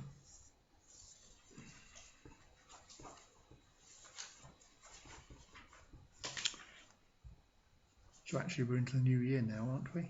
Yes. Okay, and you've taken on the payment coming in for half a year, have you? No, I haven't taken that in yet. Okay, that's actually our running balance. That's why I was trying to query it in my mind. That's the sort of running balance that we're still hanging on to. And now we get to the quarterly statement. Quarterly, because we don't do it half yearly anymore. So And it's on the other side of my expenses, Alan. My expenses sheet. So we've had half the precept in. And you you've would taken expect. the defib against the contingencies because Yes, we don't budget because it. it doesn't come yet. Okay. Otherwise, I think it's, you know, if you see that the insurance we're just within, subscriptions we're just within, so we you know, what we budget is fairly accurate when we can. Now, while we're on money, although we're not going to do it at this minute, one of you has to sign, unless you've done it already, No. your bank reconciliation. That's something We else. said that that's came got to in. be done every 3 months. That turned up in the finance regs that we agreed the other month. So one of you, and it's not allowed to be me, has to go through that with Yvonne. Can I have a volunteer? Everyone's. Colin, thank you. Didn't look away in time. Right. Colin's good at that sort of thing. Thank you. Good. It means you don't have to do it next time then, unless they all run away fast. You mean looking at Yvonne, you mean? Right, the planning working party report, what would that be? Planning is as the agenda. Oh, I see, consider since, oh right, I understand, yep. Yep. So that's just to let you know, Yeah. Furness went through all right, which we thought it should have done as a listed, in fact quite quickly. And Wittersham Court, the internals went through. Oh no, we supported it. Yes, that's where I popped it in. Support and granted, yeah. So it was indeed. done within I remember, since the yeah. meeting. Now, other working party reports, highways. The traffic alert 30 mile an hour sign coming in from Tenterden is obscured. Yeah. Again. It's down to you. I did try last time. It's quite tricky because I don't think it's actually John's. It may be John's again, but last time I looked at it, it turned out to be his neighbour's. If you go back far enough and look carefully, you find that what you didn't think was in the way cuts across, you know. And I went and talked to him, and he was not so immediately helpful. What about if we just said on an occasional basis, is it okay if Alf just keeps the line of sight clear and establish an ongoing position? So John's neighbour, if I were to guess, would probably say no. And John, I don't know about John himself. I mean, he's got a garden, the same gardener as me, and he actually would be very happy to see that tree go. He says he doesn't like it very much, but you know, it does occupy sorry, is the space tree in his garden or the next door? There's a tree in John's garden. There's a bit of sort of hedgery that just kind of comes right over the sign if it gets overgrown. Yes. Then there's a tree further back in John McCleverty's garden, which when you're standing way back up, you know, when you want it, you start finding that it's a bit like, you know, ships at sea. They sort of start doing this according to where you are. And then I did notice when I looked at it last time, which is several months ago, that the next one back from John, he had something in his garden that was cutting across. Well, if John is open to us doing that, and indeed if he wants his tree removed, we're sure we can arrange that. And then it's very clear after that, if it's ever occluded, that it's not him, it's the guy up the road, and we can point out and say, look, you know, do we do it, or we have to get an enforcement order? I'll aim to have another look at it and see if the trouble is when you're a long way away and you see a bit of green in the way, it's hard to know whether it's this bit of green or this bit of green. Yeah, I agree. But at the moment, I'll try and work it out. It's just not working. Yeah, you have to walk out in the road and have a look from there where where the car would be. More importantly, drivers coming into the village don't get alerted. No, you're quite right. I mean, I'm all in favour of getting it sorted. Okay, thank you for that. Public rights of way. No, we've got a few more things on highways. Oh yeah, go on then. The drains. Oh yes, storm your gullies. drain story. We actually had a meeting with Catherine Morton, who is head of drainage at KCC. She came out last week. The big cheese. Yes, with Richard Highgate, who is the little cheese, who kept forgetting to attend the meetings or going to the wrong place. We met outside here, and Richard was saying that he'd well, I wanted to go down and show her where the problem was, down to the lees, you know, where they dug it out, didn't go through the pipe, so it's all going everywhere still. So I wanted to take them down there, and he said, oh, that's miles down there, it's over a mile down there. So I said, no, we could almost see it. So he said, no, I've been, that's where we're going to actually do the work. We're going to get the CCTD, what's it down there, and we're going to clear through. I was going, no, it's not. He said, well, that's where I've been down. That's where I've marked it. So they had come out on something completely different. To the one that So, we wanted. yes. So he got no idea what we were actually talking about. But I took them down there and explained, and he could see. You were talking to Catherine, but I went down, we could see the whole problem. So he has now marked it all. If you go down there, you can see all these white markings all the way down to the Lee House. And they are going to get the vehicle. 24th of July, they are going to close the road completely while they do the work. Now, What day? 24th, it's a Monday. It was due to be, it was all sorted. Yeah. It was all sorted for the 3rd of July until they realised the school fete was on. Oh, it's sports day, I think. Sports Anyway, yeah. He's barricaded in for the moment. Yes, so they're going to close and they're going to do all that work and get it cleared. So they said. It only starts from about the church. It doesn't affect you. That's something to do with the flooding that came from down where Tony Rawlins lives and about there the other day. All that water that came down. Don't know. Yeah, it was, who's the back of the house there? The old big Wittersham Court. It's Right. coming out of there, down there, into the street, and then all flooding down.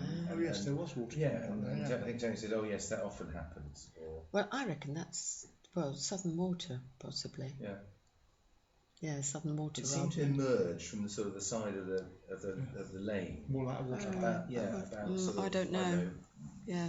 15, 20 yards Southeast. in. But it's not the drainage. Okay. It's not drainage. So they're going to go through the CCTV, as Yvonne said, and then also where we got to the Lee House, and Nicholas has held always that the water should be coming down to that corner, round where it's been occluded by the oak tree and down the ditch to the gill. Richard Highway reckoned that was not the right thing or the good idea. It ought to be going under the road and onto the other system, didn't he? No, it should be going that way. I know, but that's not what he said. I thought, well, if he wants to put a pipe under the road and connect his other one, that's up to him. But he thought that this idea of the ditch wasn't the right answer, didn't he?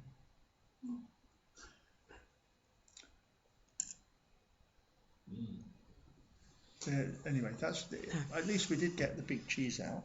Whether anything will come of it is another thing. Right, and the other thing, you might have noticed if you're walking around the bend, not going round the bend, walking around the bend, yeah.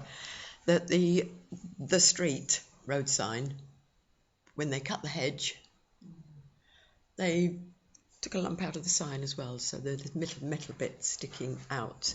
It's not bad because it's sort of within the hedge, but I have reported it as a dangerous thing, but so highways know, and they've taken a note of it. And obviously it will need a new sign at sometime, but won't be immediate. Right. Public rights of way. Public rights of way, I've nothing. Vegetation has now been cut, but it's not terribly good, so I've reported that it's not been terribly well done. I also had a couple of reports of target practice against a fence along a public right of way, with the bullet holes going through the fence. So I've contacted the landowner and pointed out that that shouldn't happen. This is shots being fired out rather than in. Out, yes, from inside the land. They've obviously put a target or something on the fence, and it's going through into a public right of way. Normally there's nobody walking past. Exactly. Especially the walking green. Exactly, we're going that way tomorrow. I thought it's going to be good for your health. Probably best to go on hands and knees. Right, on we go. Come on. Send a decoy. Anything else on Pro? No. So we get on to open spaces. Just really about I've seen on the accounts £300 for the Kissing Gate. Is that the one for Coronation Field? That's depends on the hedge, obviously. Nothing's been done, but that is in the budget. So And once we sort out what we're doing, then yes. Right. No, nothing else other than that. Anything routine on cemetery and churchyard? Is that you? Has anything happened with the wall? No, I've got to do that. Sorry, I haven't been away and all this. No, I didn't know. I will write it down to remind me. No, apart from that. Okay. Reports for noting from representatives on outside bodies. Well, calc I'm going to in another couple of weeks, I think. And the Shaddock test, which is sort of under calc, we've talked about. Is there anything else? No, it would only have been Village Hall and with Okay, George no not here. George. The date of next planning meeting to be advised. Well, we know we're going to get a meeting for the plan. Next full council meeting is 12th of September, although the next planning meeting in August can just as well be a council meeting because you can convene them any time. Yes, you see, I wouldn't call this actually a planning meeting because it's the local plan. It's not. It's just an extra council meeting. Yes, okay, so we that's can fine. put in it whatever we don't need to. I would suggest we don't have the whole thing because we won't want that. But it can't be on the second Tuesday because the meeting here isn't until the next day. Yes, quite. That's what we said earlier, that it wouldn't be. We'll have to. I think we were looking at the following week. I'll be away. I'm just thinking with holidays. What week are we talking about? So that would be the 17th. Something. 16th, 17th. I think we're talking about 15th. This is, I think, August. 9th is a Tuesday. 15th is a Tuesday, which is after the thing is on a Thursday before. No, it's on a Wednesday, the 10th, isn't it? 10th is Wednesday. 10th Wednesday. August. Yes, 10th. Sorry, yes, 10th. 10th is Thursday. Thursday. Yes, I thought it was a Thursday. 10th is Thursday, definitely. Can Says so here. Double check. Because I know that I'm flying back home on that night, so we won't be able to get to the meeting until much later. Which date are you referring to? So the meeting on the 10th. How many of us can actually make that? No, I'm not here. I'm not here. You will find that. In fact, I popped it on the. I did put it on the door so that people would be already aware of it. It's on the website and it's on Facebook already. What's that? That's not to do with us coming to the meeting, is it? Yeah, but we know the date, but it's just that we can't be at it. Yes, but what I'm going to show you. It's the detail. Please note that if you can't make your nearest event, the format is the same at each location. Yes. So please come along to any of them. Oh, right. Okay, so it won't be a special one for Wittersham. It will be whatever. I think there's lots. That's what we know. On a week for the next 6 weeks. So that's what it is. The first one's on Monday at Kenterdon, I think, 17th. Not in Ashford. Well, I can let you know because I've got that. Could you send us They're I'm all just over conscious I'm away. Yeah. There's quite a list of them. Yeah. Well, that's that. So that's cleared that. But then how about our meeting? Yes. Well, I was going to suggest on the 15th, which is the following week. The three of us are away, I think, at least. I'm away. I can't remember when I'm away, but I have some. I was hoping Ireland. Because we're out. I was hoping you were going to a fortnight later, like on the 22nd. I'm back. You see, I can't make. I've got grandson. But on the 14th. Well, look, let's not do it now. No. Yvonne can poll us on when we're around. Yep. Can I request, if it's first. just a meeting about the one topic, is there any chance we could just start the meeting a bit later, please? Finish it earlier. I'm just conscious I'm in London. Yeah. Right. Well, 8 o'clock's fine. Okay. Okay. If it's Start it late and finish earlier. That's it, yeah. Well, if it's one agenda meeting, then that's fine. It'll all be over by 8:10. Come on, Alan, you won't be here. You won't be here by 8:10. Excuse me, it was tonight. And last time. Yes. No, quite right. Yeah, Right. You know, I've taken. Right, so it's You know why? We told them the clocks to go forward. I've taken the very Okay. Right, so Yvonne is going to sort a meeting date out for us when she's polled us on when we are available. So that's the next council meeting. Items for information. we've done the long one, which was the plan. I've got one more, which is about Alan's specialist subject, thank you, which is NHS. Well, yesterday's man, I know nothing about it. Yeah. That makes you eminently suitable. You're so far ahead of the rest of us. Where's it gone? NHS is coming to Wittersham. I've got it somewhere. It's a bit of a surprise. No, that's that one. Oh, I don't think I brought it with me. Oh, good, it means we can't discuss Oh, here we are. Right. They had the NHS listening event, or one of them, last week. It's the one that you were all asked if you wanted to go, and you didn't, so I did. What? That one. So, yes, there we go. Yeah. See, I've got it. Yeah, no, I said I'd go to that, and I took Judy Darkins with me because of the neighbourhood care strand that she was doing. The people who were there, they seemed, from what I could make out, to mostly be NHS staff, KCC, and a few troublemakers who were passing out this stuff, you know, save our NHS, /trash and privatise, and you know, all that kind of crap, you know, from you know who, agitators. Anyway, we found it quite useful. I'm going to give you a quick run through of one or two things that we heard which are of interest, and then talk about the point about neighbourhood care. What we were told was East Kent cannot carry on, this is in me summarising it, they can't, and they had a lot of people talking to us, they can't carry on with the three main hospitals, Ashford, Canterbury and Margate, in the way they tried, because the specialities can't be delivered to modern standards 24/7 in 3 centres. They should be doing these things at weekends, as indeed the government have been telling them, and they know that. They can't just say, well, you have the best stroke care going so long as you have it between Monday and Friday during daylight hours. But they can't do it everywhere. And the key, they say, we've heard all this on the television as well, really, if you have a stroke, you're better to spend longer in an ambulance and then get to a stroke specialist rather than go into the first A&E that turns up and the guy deals with everything from broken legs onwards. Apparently, we were told by the stroke man, I can't think of his name, but the consultant, the top man for strokes and geriatric medicine, that stroke care was once in East Kent the best in the country, and now they've just had an official letter telling them to pull their socks up. And that's partly because they have the disadvantage of having 3 main centres and they just can't manage. There's 1.8 million people in Kent, and they expect another 440,000 in 14 years' time. It's horrendous.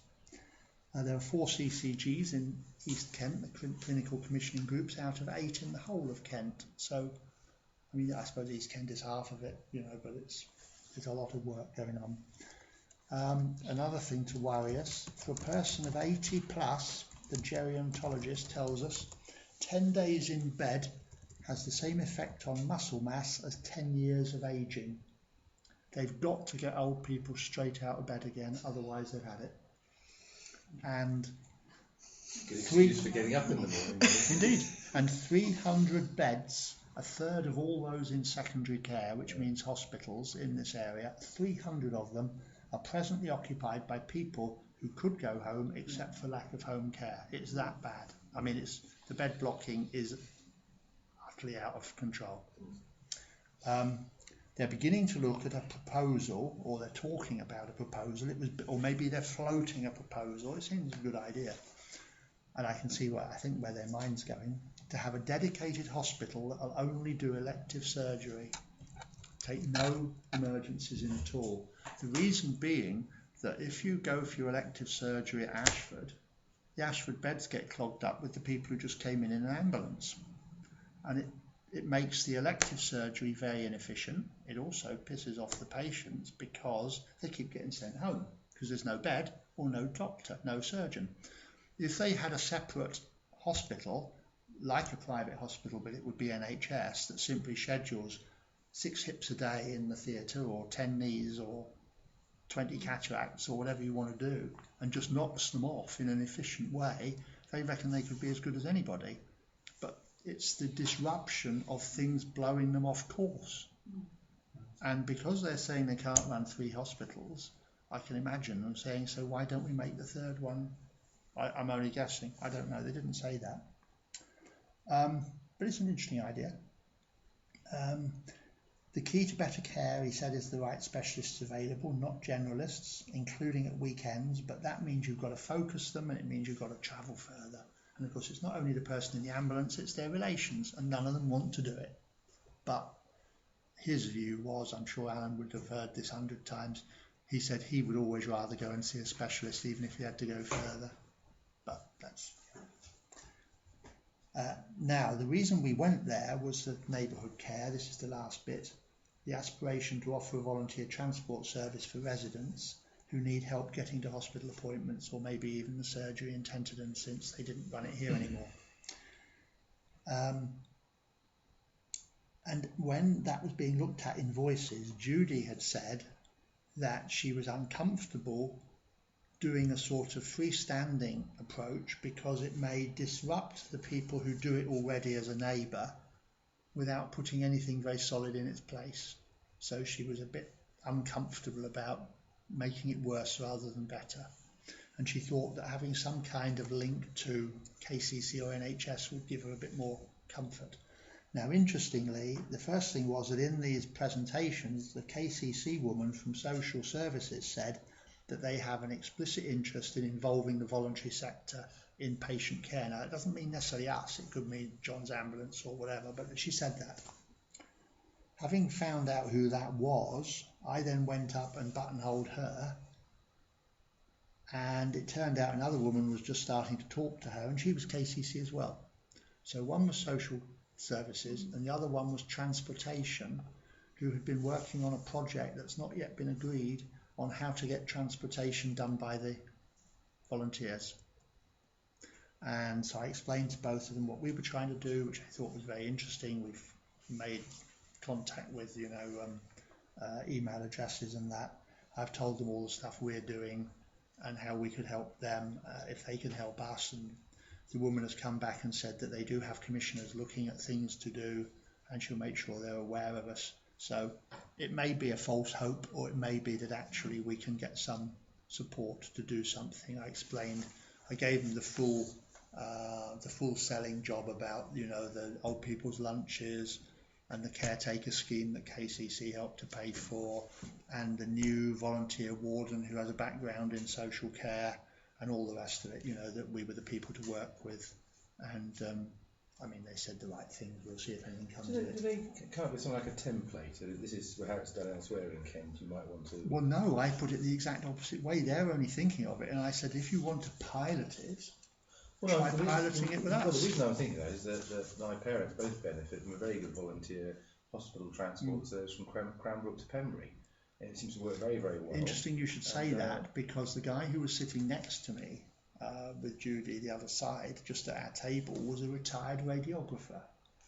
And chatting afterwards when we were just sitting there, he lives in Bridge near Canterbury, and he said, I don't run it, he said, but my wife and I are volunteers, we've got that service in Bridge, and he's contacted us as well. So why can't we take those examples and use it in other locations? Exactly. Rather than reinvent the wheel? No, we don't want to reinvent the wheel. We already had the presentation to the neighbourhood care group, I wasn't there, by Rotherfield, which is bigger than us, and they're doing a lot of neighbourhood services.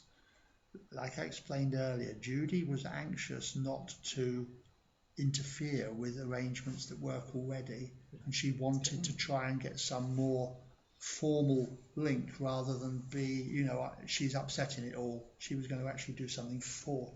Now that's her thinking, and not, So I thought this was an opportunity to get a link into NHS.